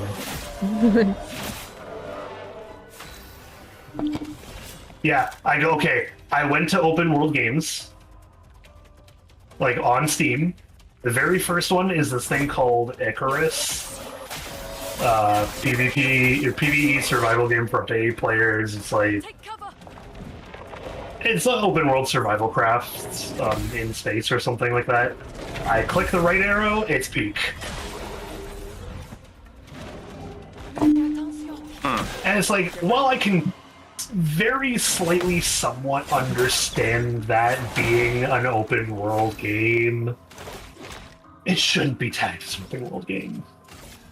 Yeah. That's a different kind of expectation for an open world game. Yeah. But like, the rest of them all kind of make sense. Ghost of Tsushima, Return to Moria, me, Red Dead Redemption. I don't know what Vane is, but like NG Drive. Even 33, I think, is very cutting it close. Because I'm also like a person who doesn't think Persona 5 should be classified as an open world game. Careful now. Like it's close, but I don't think it's quite the same type of game that you would expect out of, say, an open world game. Yeah. Okay, yeah, it's even worse. I scroll down and I see open world recommended for you repo. Totally. That's not an open world. Sure. I suddenly feel like by open world they just mean that it's three-dimensional and you in any direction. You see my issue now then. This needs to stop. Yeah, no, that's not the same as open world. No, it's not, but I keep looking for a new open world RPG because I want an open world RPG to get me excited. Yeah. RV there yet? I know, that's not an open world game.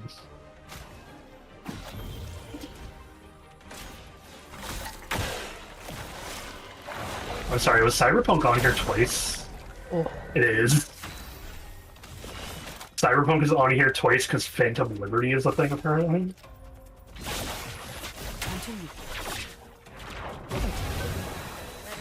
Wait, No, okay. If a game clearly has levels, then it's not an open world game. no, it really isn't. Oh, That's wait, like the whole Phantom thing. Liberty is a... I didn't know that Phantom Liberty was a paid DLC for Cyberpunk. I'm gonna be honest, I thought it was a free expansion. Like, Schedule 1 is cutting it because the size of the world is just small, but I do agree that it's still an open world game. It's still definitely an open world. I agree that it's still an open world game. That's what I'm saying. Cutting it close. World. No, I can see that, yeah. It's like, I think it's cutting it close, but it's still an open world game. It's like ZA is definitely an open world game. But yeah, now you see my issue with like all these games keep calling themselves something they're not, and I'm just like, can you stop putting peak on like every game category that exists?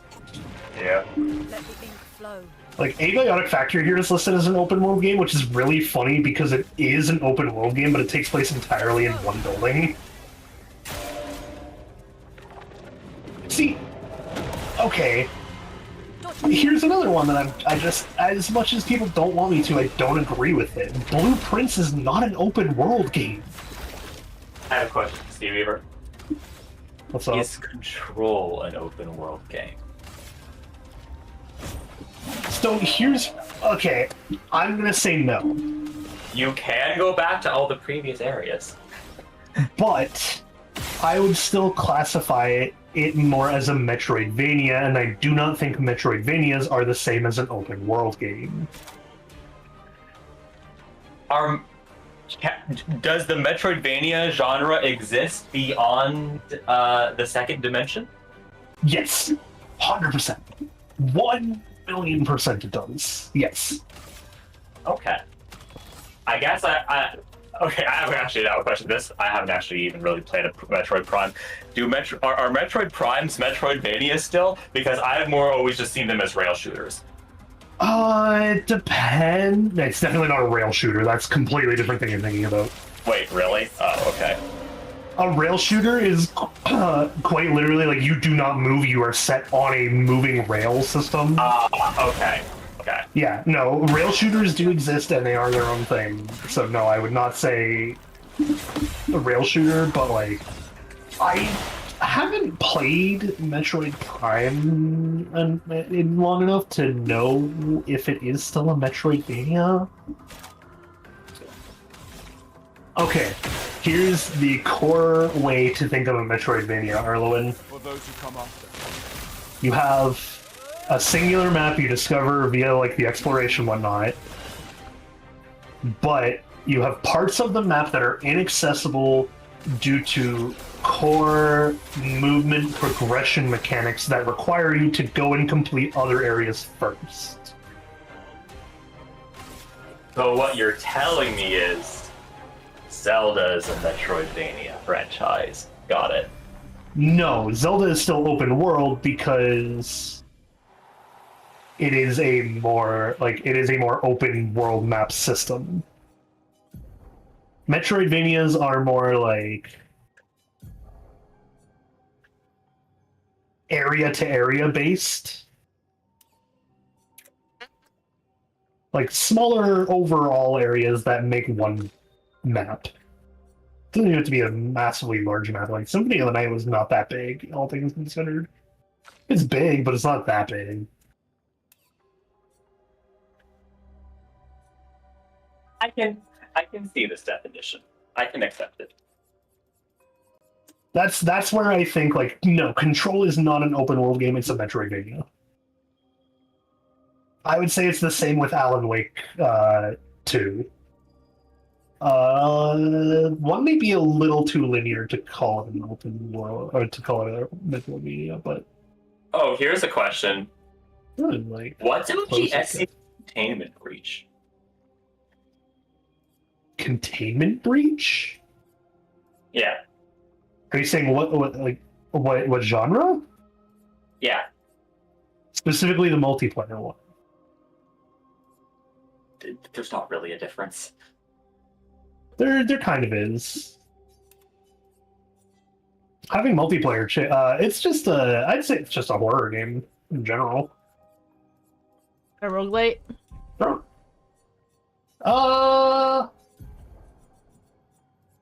Containment Breach itself, no. The multiplayer version, yeah, I could see it being classified as a roguelike. I can really see roguelike as well, though, because it is even the procedurally generated, which is fairly common in roguelikes. But it's not quite the same type of thing. Like, I guess. But it doesn't have bosses. Or- I mean, it has new enemies that show up, but you don't exactly beat them. No, I would just call it like a procedurally generated horror game. It's kind of just a horror game. If we're talking about the single player one, I mean. If you're talking about the roguelike, or the co-op one, the multiplayer one, that people go like ape over, that one I would classify as a roguelite because it has like a core loop of just escape the facility, but there's other people in your way. Or like if you're a monster, then it's not escape the facility, then it's don't die, but cause havoc. There's a monster mode in the multiplayer one? It wasn't there when I played. Do you not know what Containment Breach is? SCP Containment Breach. I have played it. I have beat it. Yeah, have you... Okay, do you not know what the multiplayer version is? I've played the multiplayer with other people, all of us playing D-Class personnel members together. The multiplayer... The, like, actual multi... Okay, hang on, let me... SCP... Are you telling me I can be Radical Larry? Maybe? Yeah, okay. SCP Containment Breach multiplayer is like a spin-off version. There's no... The one I'm thinking of, there really is no story to it. It is literally just like, you start as either a member of the facility or an SCP itself. If you're a member of the facility, you have a different task based on what type of member you got. Like D-class is to escape. This is the same game I'm thinking of. What? This is not the same game I'm thinking of. No, you're thinking of like just Containment Breach, the story thing with multiplayer mode enabled. Yeah, but that was a separate thing that was released on Steam. Yes, but I'm saying in the SCP Containment Breach multiplayer, there are two different games essentially. Ah, I see. One is like you go through the game with your friends in multiplayer mode. Yes. The other one is like, it's just a round-based thing of, if you're a D-class, your goal is to escape. If you're a scientist, I think your goal is still to escape. But if you're a security personnel, your goal is usually to like escort the other members, and you're okay to die as long as like a certain person makes it out, depending on the security duty get. Kleines, Gustav. There's like there's some people who are tasked with like relocking the SCPs back in their containment bit. Some people play as the SCPs, where your job is just to cause havoc, but you have abilities based on which SCP you are. I actually didn't know that this version was. Yeah, that's like the core popular version, which is why I had to question it. That's why I was saying that one, like that mode system thing, I would classify as a roguelike. The core thing is just a story game about getting out. The map is randomized, but like doesn't have enough roguelike mechanics.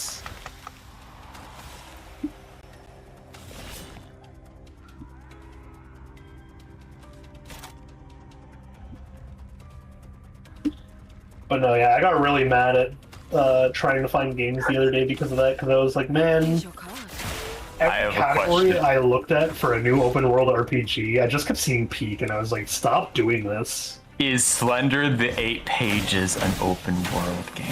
No. Because all the pages are always in like the same spot. Wait. No, okay. But I mean, you wander around the world. Wait, no. I'm trying to think, because there are 2 Slenderman games as well, which is what's making it confusing.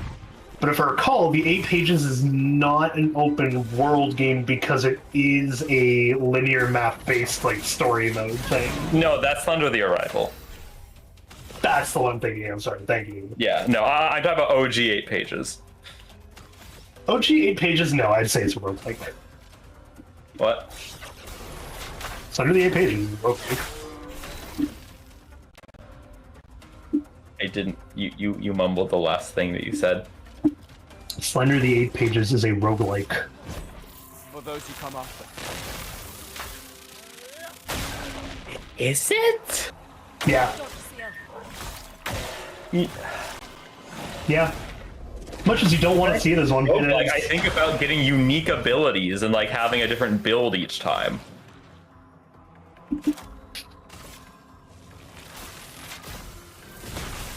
Like, that's why I could see SCP containment breach of that, is because, like, depending on which items you find, you might have a different strategy for how you complete the game.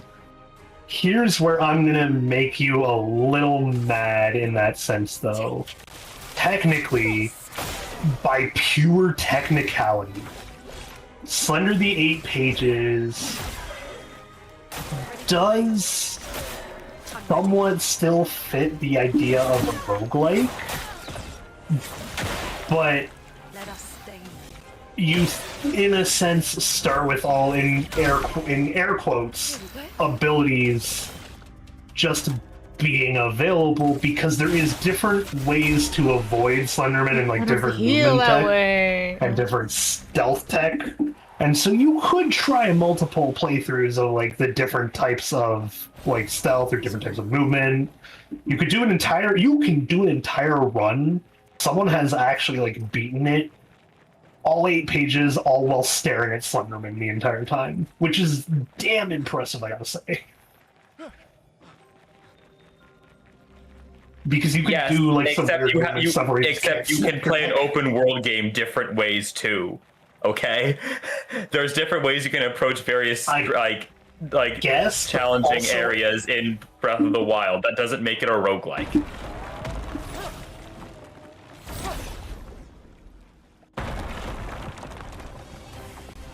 No, the Breath of the Wild definitely wouldn't be a roguelike, because you keep shit when you die. Oh, I guess you load save point, but like, loading save point and...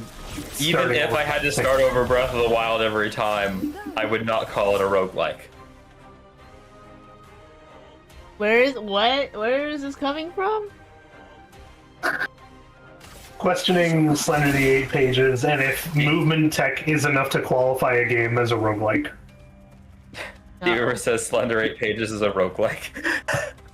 Well, isn't it because the pages change location? No. Not only did pages change location, but my reasoning was there are different ways you can go about collecting each of the pages.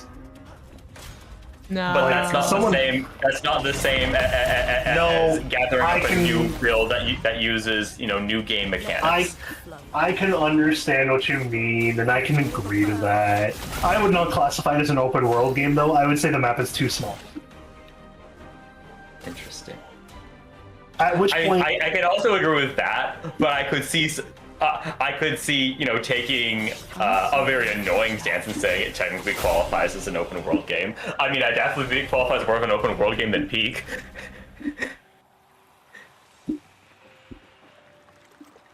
let me check something. Because the entire map is available to you at all times. That isn't true in Peak. You can't go back. I mean, okay, actually, you technically can, but you just die instantly. Okay. Actually, no. I think that probably invisible. By pure technicality, Slender the 8 Pages is not allowed to clarify as an open world game. Oh, what is that I'm ready thing? to die? Is this the official Step on Me monster of the game? So for reference, Arlen, for an open world game, you need to be able to complete like your series of objectives to classify the end, like to classify the game in whatever order you wish. If Slender the 8 Pages did allow you to just go to that hole in the fence and escape, if you could find it somehow, but it like completely changed every time, I would then classify it as a very strictly worded open world game. But it has a linear narrative progression. You cannot just walk up and fight You cannot just walk up and fight Alduin in Skyrim. No, but you can just walk up and talk to That Parthenos. was so bad.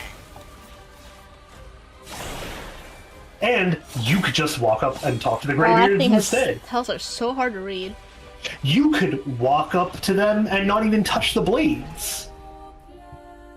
You could instead go and do all of the blade objectives and get the blades to talk about like that. Like Also, there is...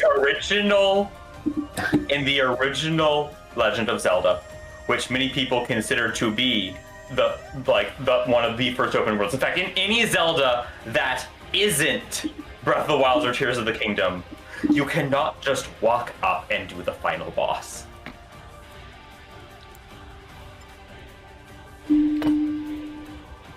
I'm giving you the Google definition. Google is full of shit. Well, okay. Here's the Wikipedia definition. In video games, an open world game is a virtual world in which the player can approach objectives freely as opposed to a world with more linear and structured gameplay. Yes, but that is very vague because it needs to be vague because there are definitely a lot of games that are open worlds where you can do anything at any time, but there's still a linear story to go along with them. I will say it this way. I do think Zelda's could still classify as an open world because there are different objectives to complete on the map before your final fight. It is the same with fighting Zelda is the open world. If there's a definition of open world that excludes like original Legend of Zelda, then it's a faulty definition. No, I'm not excluding it. I'm specifically showing you how it is included. And what I will say is that so with this definition, let me finish. Let me pages in any order. No, but that's still one objective. There are 2 story objectives in that game. You cannot do them openly or freely. They are linear objectives. And If yet, do one, the final do the objective in an open world game is oftentimes locked behind doing other objectives within the world. Yes, but those other objectives can be done in any order. Case in point, even in the old Zelda games, you don't have to do any one temple first. What if we consider getting each individual page as the equivalent of one temple? You can get them in any order. The problem with that is that they are not classified as separate objectives because your only objective is collect 8 pages. Well, I still say you can do that objective in any order. There's just only one. But that is only one quest. That alone then disqualifies it from being able to do objectives in any order, because there's only one objective. I really don't even think objectives should have anything to do with an open world definition. I really think open world should just be the map design. Like, it should be a fully open map. I don't. That doesn't have that. It should be one large map with that also has the ability. You can, if you want, include other levels, but they need to be smaller, condensed areas that are meant to exist within that larger map. I don't fully agree that the map is enough to classify a game as open world. Okay, but look, because in reality, hang on. I need to find a game that like properly shows my case in point. But I know for a fact there are games out there that are like absolutely massive that are not open world. In fact, if you really wanted to try to stretch it that way, it's like you would have to say Stray is an open world game, but that's not true. Actually played Stray yet. What? I haven't actually played Stray yet. It's on my list, but. Oh, it's a great game. Snowy just got it for summer first, so you can stay on that. Look, I will say though, okay, you know what? This is actually an interesting question because I actually would accept that answer. Is Ocarina of Time an open world game? Yes. It is primarily a single railroaded storyline. But you can still do certain objectives out of like there are like whatever order. A couple side quests. Not even that many.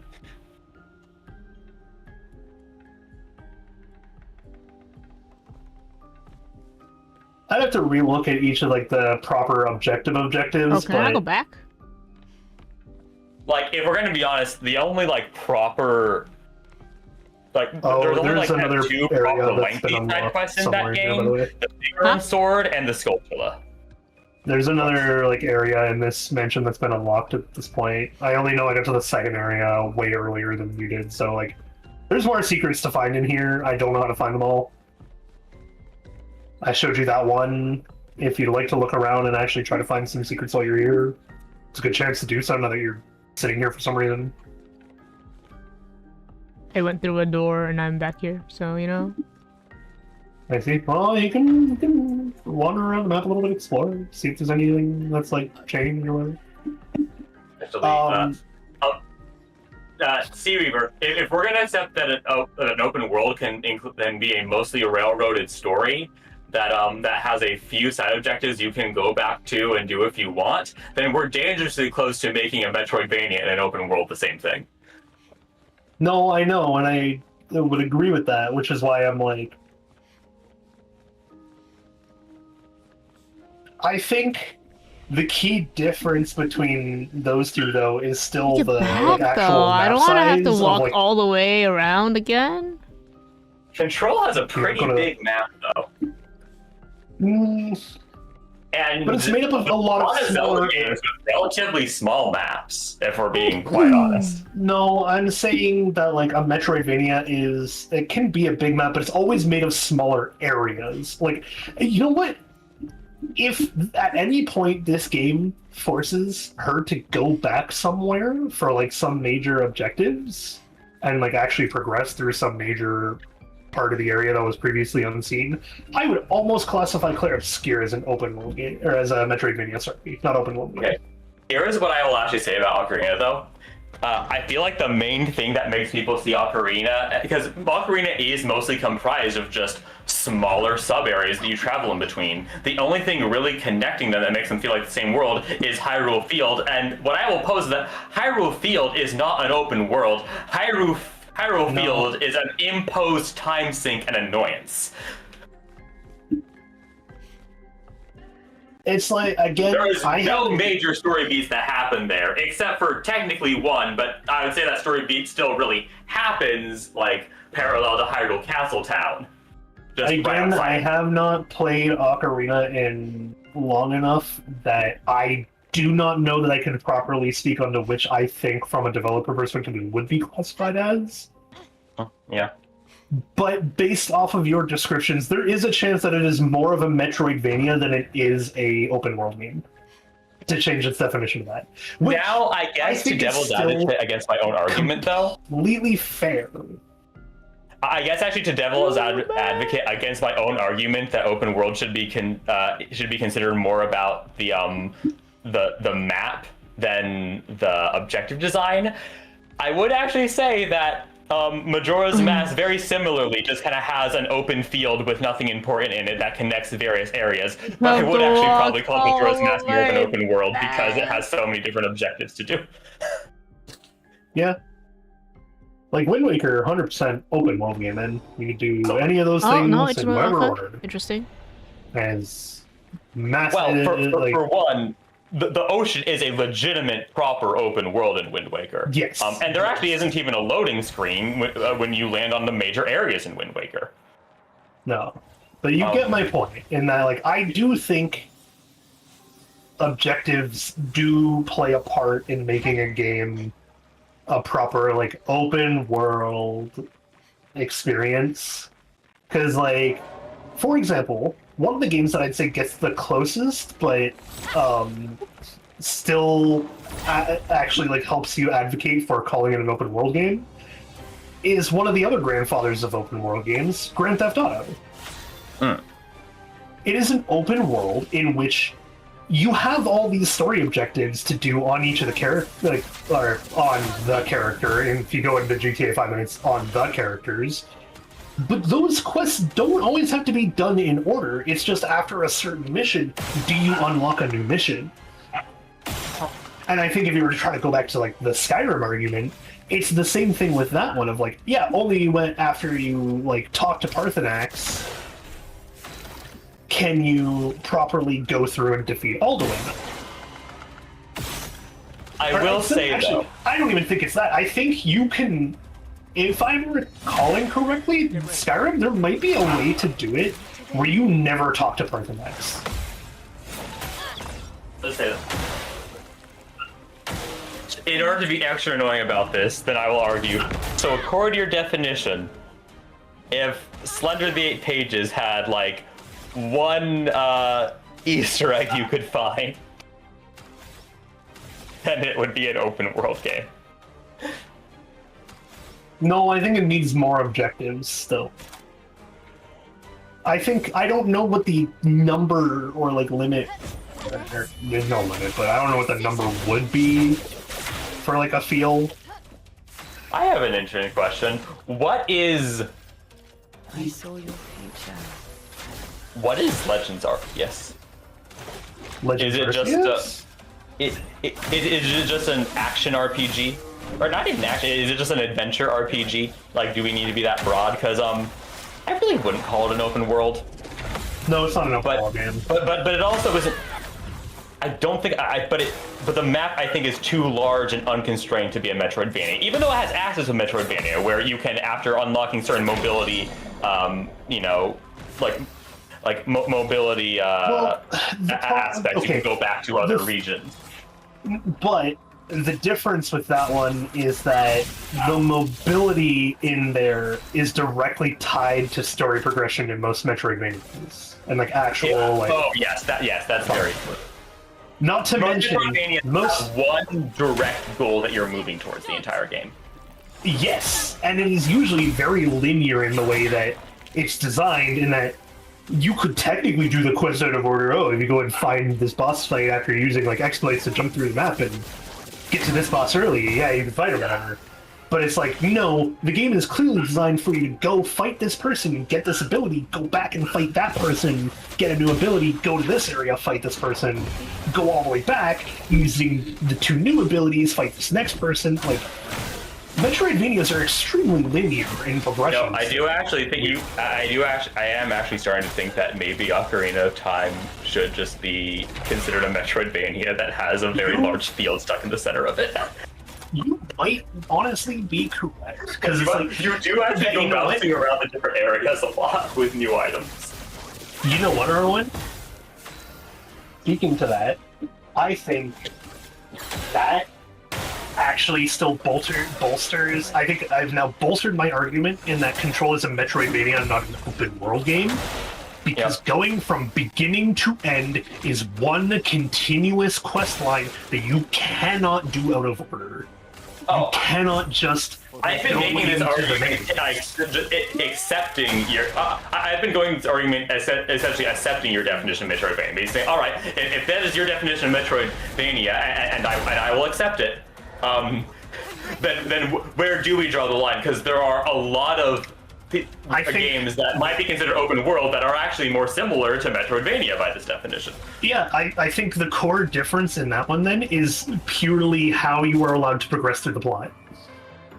And also maybe just, you know, as we talk about, like the main drive focus, style. you know, the major difference between a game like Ocarina and Majora's Mask, which when you look at it from map design, have rather similar concepts in terms of map design, with like one central area and then a bunch of other sub-regions. The difference really is that Ocarina of Time is about a specific quest and journey, while Majora's Mask is about experiencing a world. Yeah. Like, you could just zoom through Majora's Mask's main plot and just go straight, and, you know, just go straight quickly to all 4 dungeons and then go straight to the moon. If someone did that, I would probably actually tell them, well, yes, you beat the game, but you haven't really played it. No, it's like you kind of get what I'm trying to say then with like. I think the core difference between the Metroidvania and the open world style is just the plot progression at that point, and objective progression. Yeah. And in a sense, you know, one could, in theory, then essentially make a game that would be an open world, but only give it like the objectives and like story progression of a Metroidvania. But that would actually just be a shitty game. That would be an incredibly empty and boring open world game. I wouldn't quite say that, because I'm still at the limit where I think Clair Obscur here is closer to a Metroidvania than it is an open world game, but it doesn't have the same like progression as a Metroidvania. Nor does it have the one of an open world game, which is why I do think where that lies in that this game becomes more action adventure game. Or what Shadow of the Colossus? Would we just classify it as a boss rush? Yeah. Though I guess you can you can chase down the lizards though. That is a thing that you can do. That's a side quest. It kind of, and it is a significant enough thing that like it almost. But that side quest becomes more interesting because it is like the only other thing to do in an otherwise empty world. But you know, it's interesting to try to find them. I don't know per se how I'd classify it, but it's like it's not really open. Oh no, it is completely open. Like the map, at the very least, yeah. It's one of those like kind of on the border of a bunch of different things that makes it confusing. Yeah, I would still honestly say that it edges out being an open world. If it wasn't for the lizards, I could see the argument saying it is a boss rush game in an open world setting. But I think it's having at least one side quest that you're doing at the same time ekes it into being a full open world.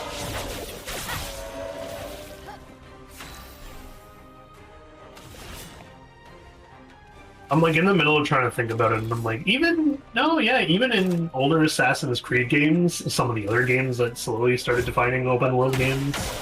You mean a stealth game where you travel the world and experience history? Shush. Look out.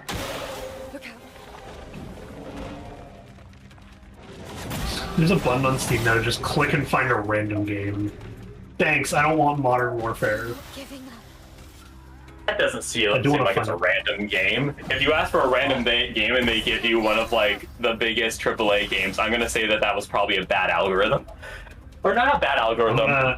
A misadvertised algorithm. If I ask for a random game on Steam, I want just some crazy thing that I never would have ever seen. Yeah, I'm trying to find the button to hit it again and see what happens.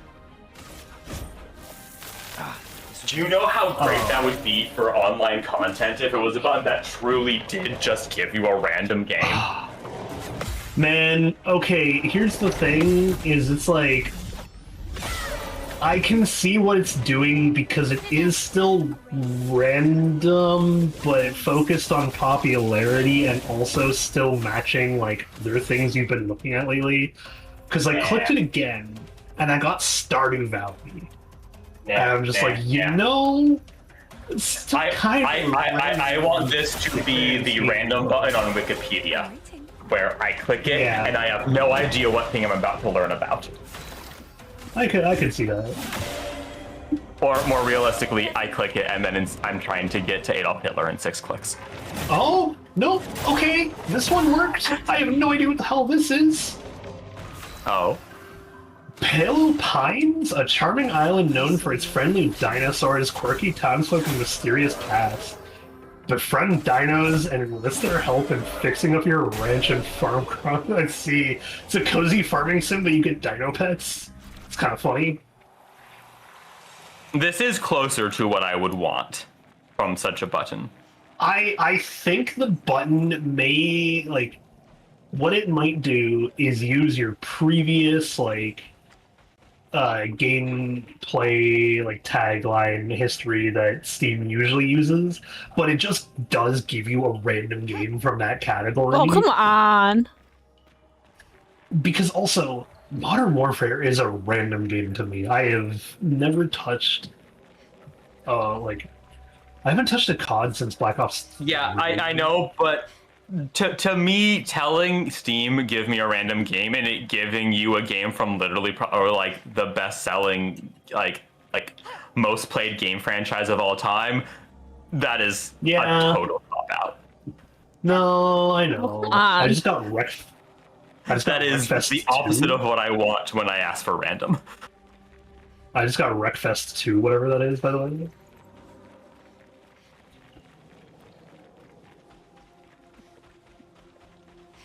No, it's like, I think there is just, you know, a chance that it does shove me through something completely weird and obscure, but yeah, you know, oh my gosh. Okay, never mind. So, Seaweaver, I'm sure you're aware of this, but you know how like there's a lot of indie fishing games have gotten really popular. Yeah. I went up to top upcoming, and one of the top ones is an indie fish hentai fishing hentai game. Yeah, you get hentai game recommendations. What are you playing today? I mean, yeah, you probably knew I was going to say hentai game when I first started, and I was laughing because you know there's a lot of those. I'm fucking with you. You know what I did get? I'm like, speaking of borderline, if not crossing the line, NSFW games. I did get a recommendation for a new adult content themed game that I am going to play very likely when it comes out, Oh, that one. which is really funny to say from me.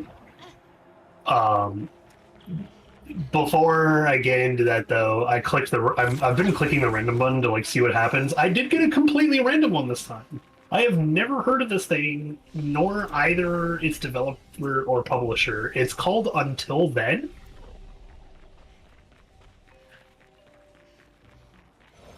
A game by Polychroma Games and published by Maximum Entertainment.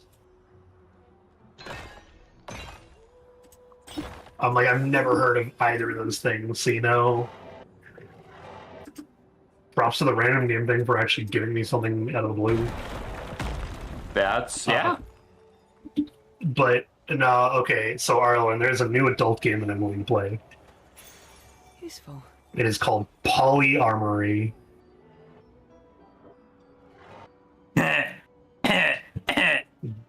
I'm gonna tell you the developers, and you're gonna suddenly know exactly what it is that makes this game appeal to me. It is made by the exact same people who made Only Cans. So, does that mean the paintress? I'm going to play it. Should I attack this guy, or I'll leave? Multiple forms, No, we've learned that they're peaceful if you don't, like... They gave me the option, though. like the man on the beach. Give me the option to attack anything. Can you look up if there's But any yes, reward for attacking Hexka? Polyarmory, where you partake in the creation of ethical new machinery. No, it's even funnier than that. It's probably what I would say is... I would classify the tag, or the, like, gimmick tag, as the most American game possibly could, of it is another romance dating sim, but with your guns. There are. And it actually So has many first-person shooter elements to it, too. Alright, I gotta fight these guys. You know... That's all the name of the dude, Snowy. Huh? How do I spell the name of the dude you wanted me to check? Hexga. Hexga. Storm is coming. I'm actually just surprised that there isn't like an anime gotcha with that. Guns as anime waifus. I mean, I guess the closest would be like Girls in Panzer. I was like, we have the tank one. Yeah, we have the tank one and the battleship one. Shot?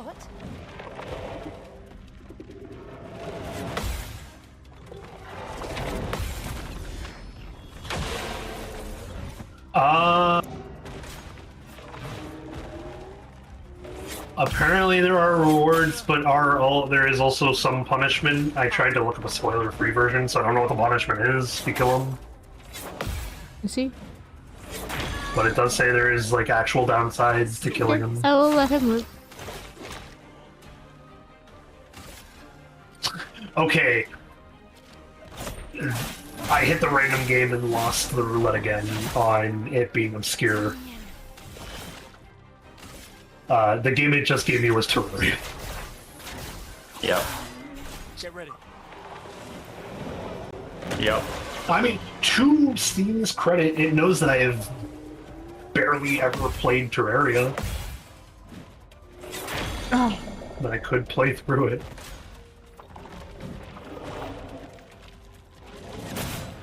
Bag stuff.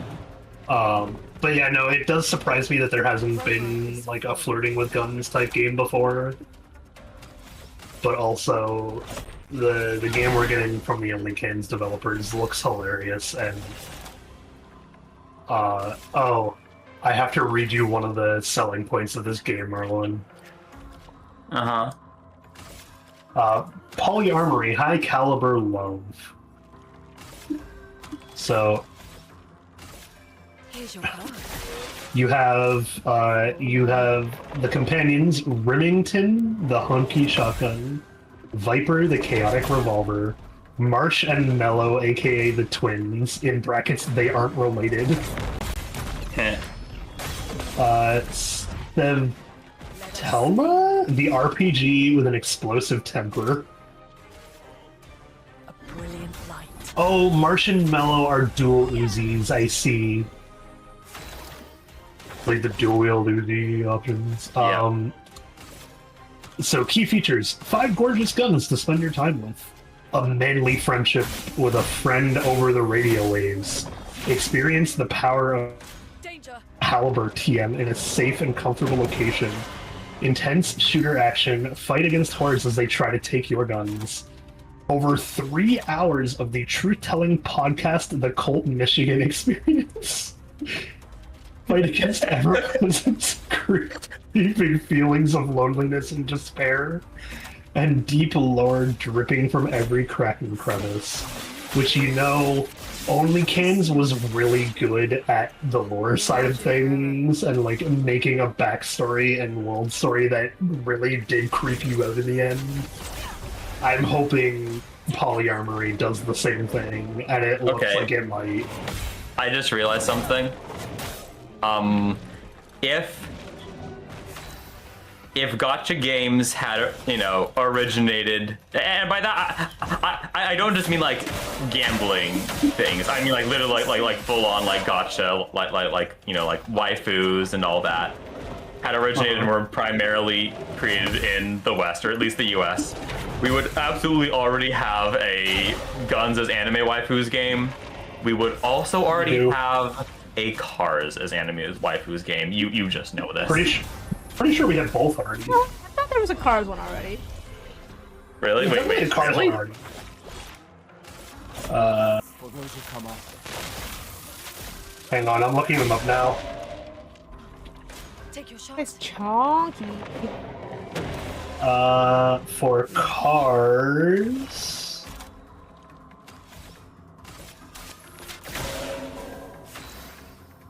Hang on.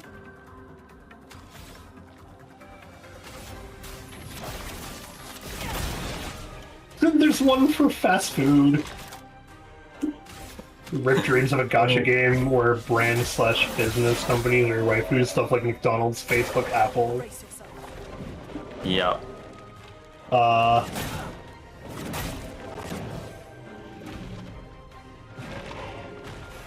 I know there is one for.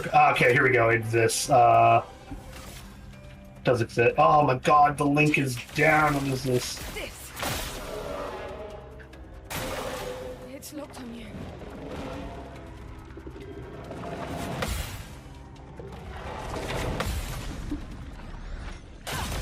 And that link is down because Reddit doesn't like to send you to links if you have an ad blocker.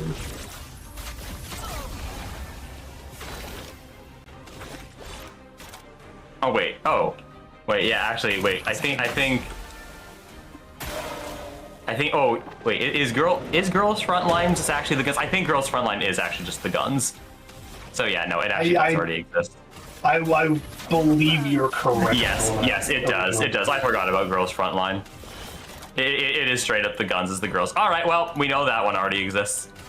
Yeah, I was gonna say, I'm like, I know there was one about guns. To any Girls Frontline fans who have been screaming at their screen for the past few minutes, I apologize.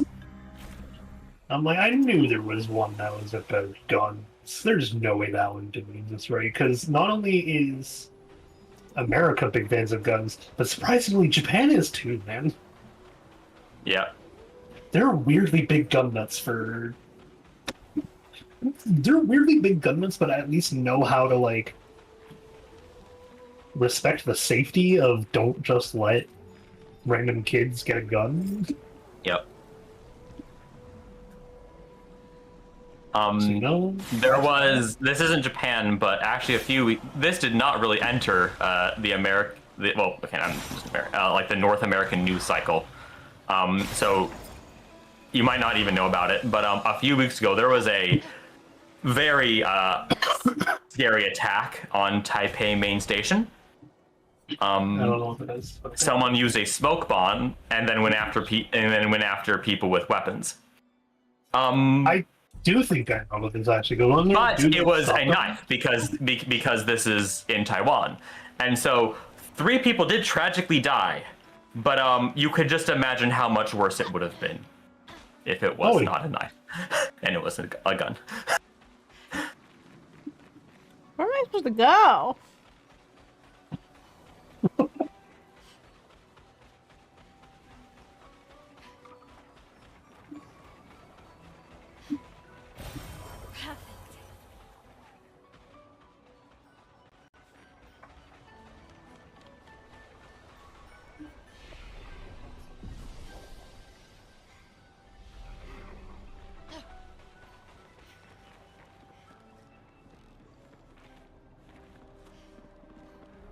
At some point there was a fork in the path. It goes in the wrong way.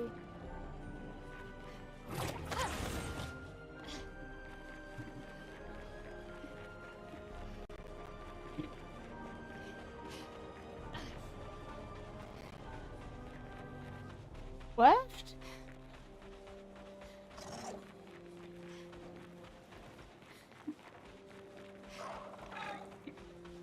Oh?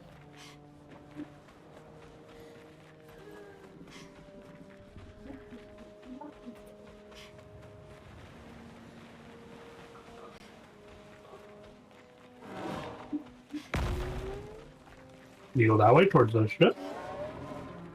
Towards what? No, the ship. Yeah, what was with the ships? I'm right here. I think this is the...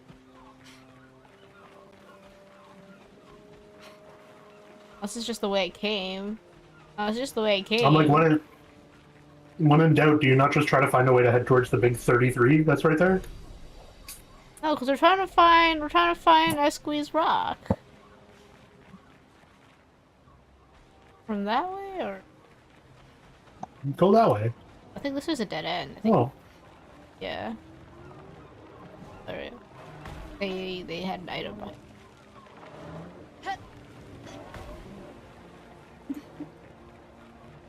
okay. Give me a letter. Because they were like, "Oh, here's a farm," and I'm like, "Yeah, so there is." And I was already back because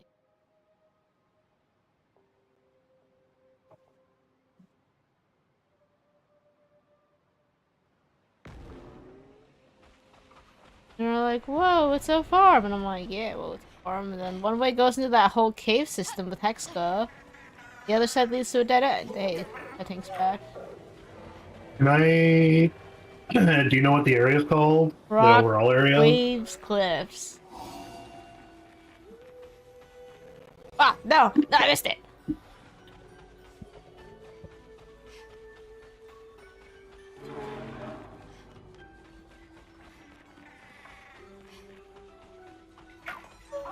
Maybe this little. Weren't you going through a cave at some point? It did. And then are you supposed to go through the cave? Is there more? Can you? Yeah, can you go through the cave?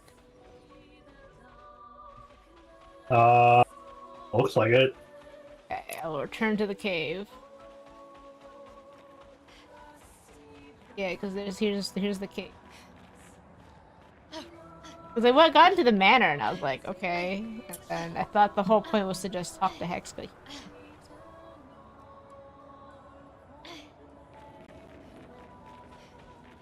Go back into the cave. Well, there's like there was an exit right by Hexka or something. Well, No, I'm in the cave.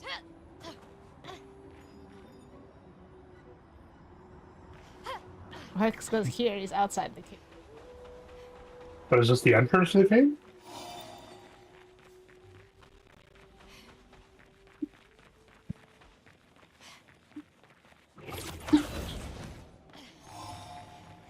I wonder if I'm looking at the right thing. What flag is that? Oh, was there a flag? There's In a the flag cave? over there. And it's in the cave, right? It's in the cave. There's 68. 56.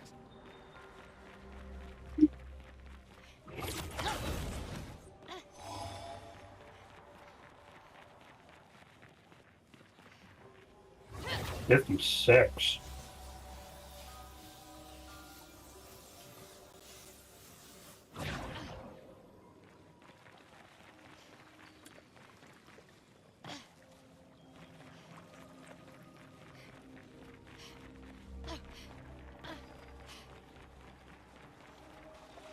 Um,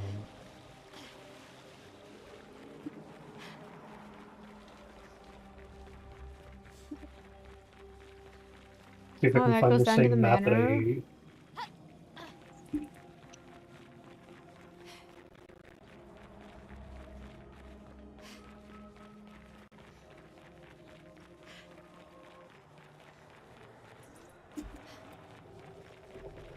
Yeah, this is like there's not much here, and then here's like the little platforming section.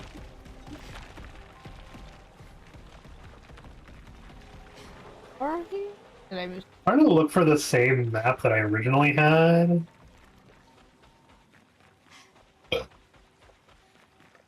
Oh, where's okay? I've ended up somewhere different.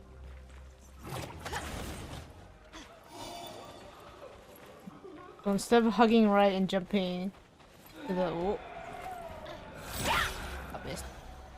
Okay, I think I may have found it. I see, so I helped. Heart is flowing. Feel the Did I help?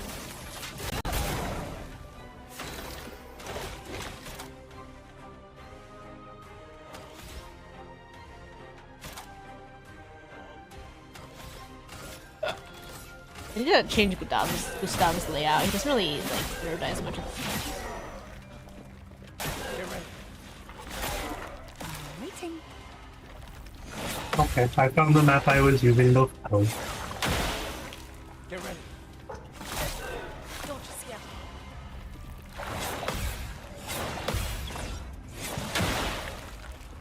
Lunez, attention.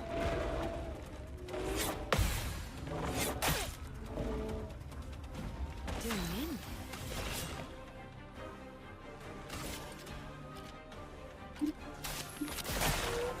Let the ink flow.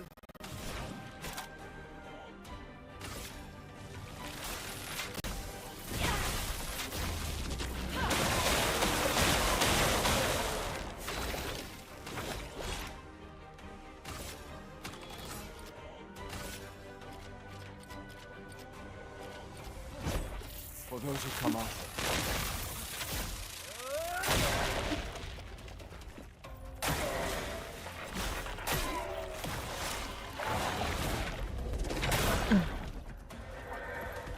But yeah, I do think we need a car waifu game. And I'm just saying that, look, I know they'd have to license the cars, but goodness gracious, if like Forza can do it, then I feel like someone with money in Japan who wants to make a crap ton of money selling waifu cars can do it. I mean, just look, already putting your waifu, putting a wrap of your waifu on a Corolla is like, you know, there's an entire community around that. Imagine if you could put the wrap of the waifu that your car was on your Corolla. Uh-huh. Speaking of which, I think Corolla would just end up being my waifu out of a matter of principle, because my favorite cars are actually like the very reasonable ones, the ones that I would want to use as a daily driver.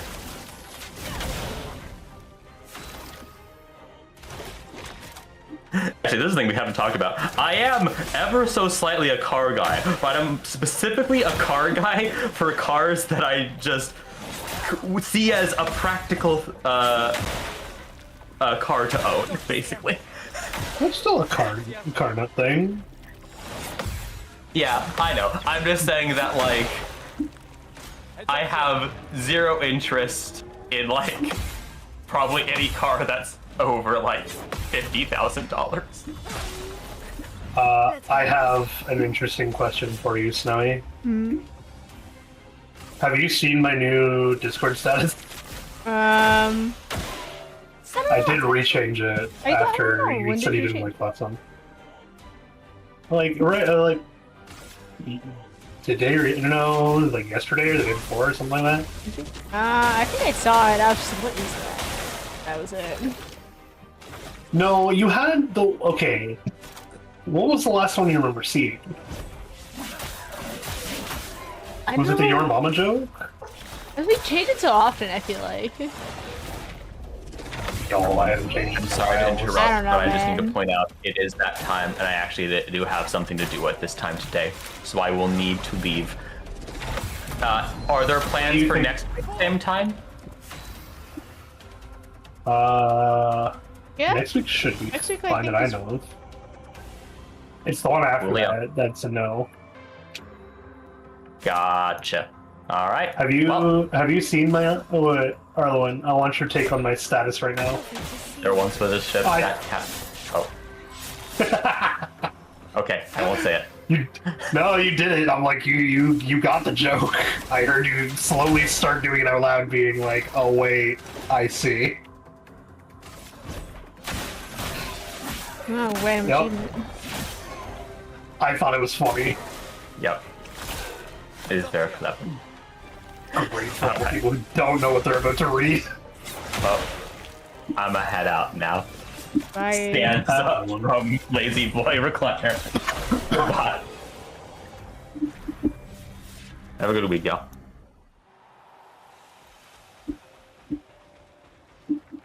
Okay, this is new. Useful. Nice. I need to change Gustav's like loadout though. He's like missing something because like he just kind of hit, and I'm like, doesn't apply burn. He doesn't like do anything. See?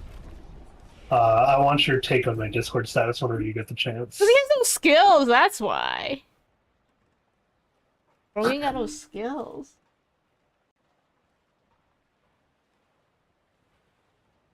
You gonna assign any of his skills to him or something? No, What? he just like he doesn't synergize with other people besides applying mark. He just kind of does his own thing, and I'm like, he doesn't hit as hard as the others can either. He does if you fully charge him. No, he was hitting for like 2,000, and everyone else was doing like 45. And I'm like, is this weapon bad or something? Hitting 45,000? No, like 4,500. I see. I'm like, yeah, something's wrong there then, though. Maybe his weapon. Oh, do you have him like upgraded and stuff? I thought I did. Let me check what. No, the other kind of upgrade. The like. Lightning.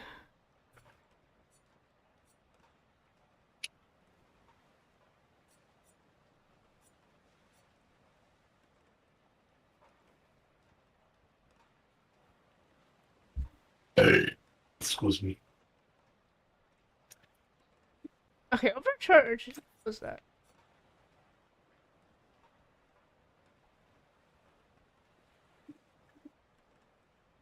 Island damage to all enemies. One.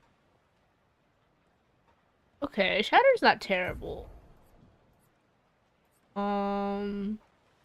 There was like a way to upgrade people or something using this like material. I don't know what it is. I was doing that. I see. It might I be. do marking shot. I do marking shots sometimes. I used to leave. Fire more. I mean, I can give him more defense because I think I'm dying.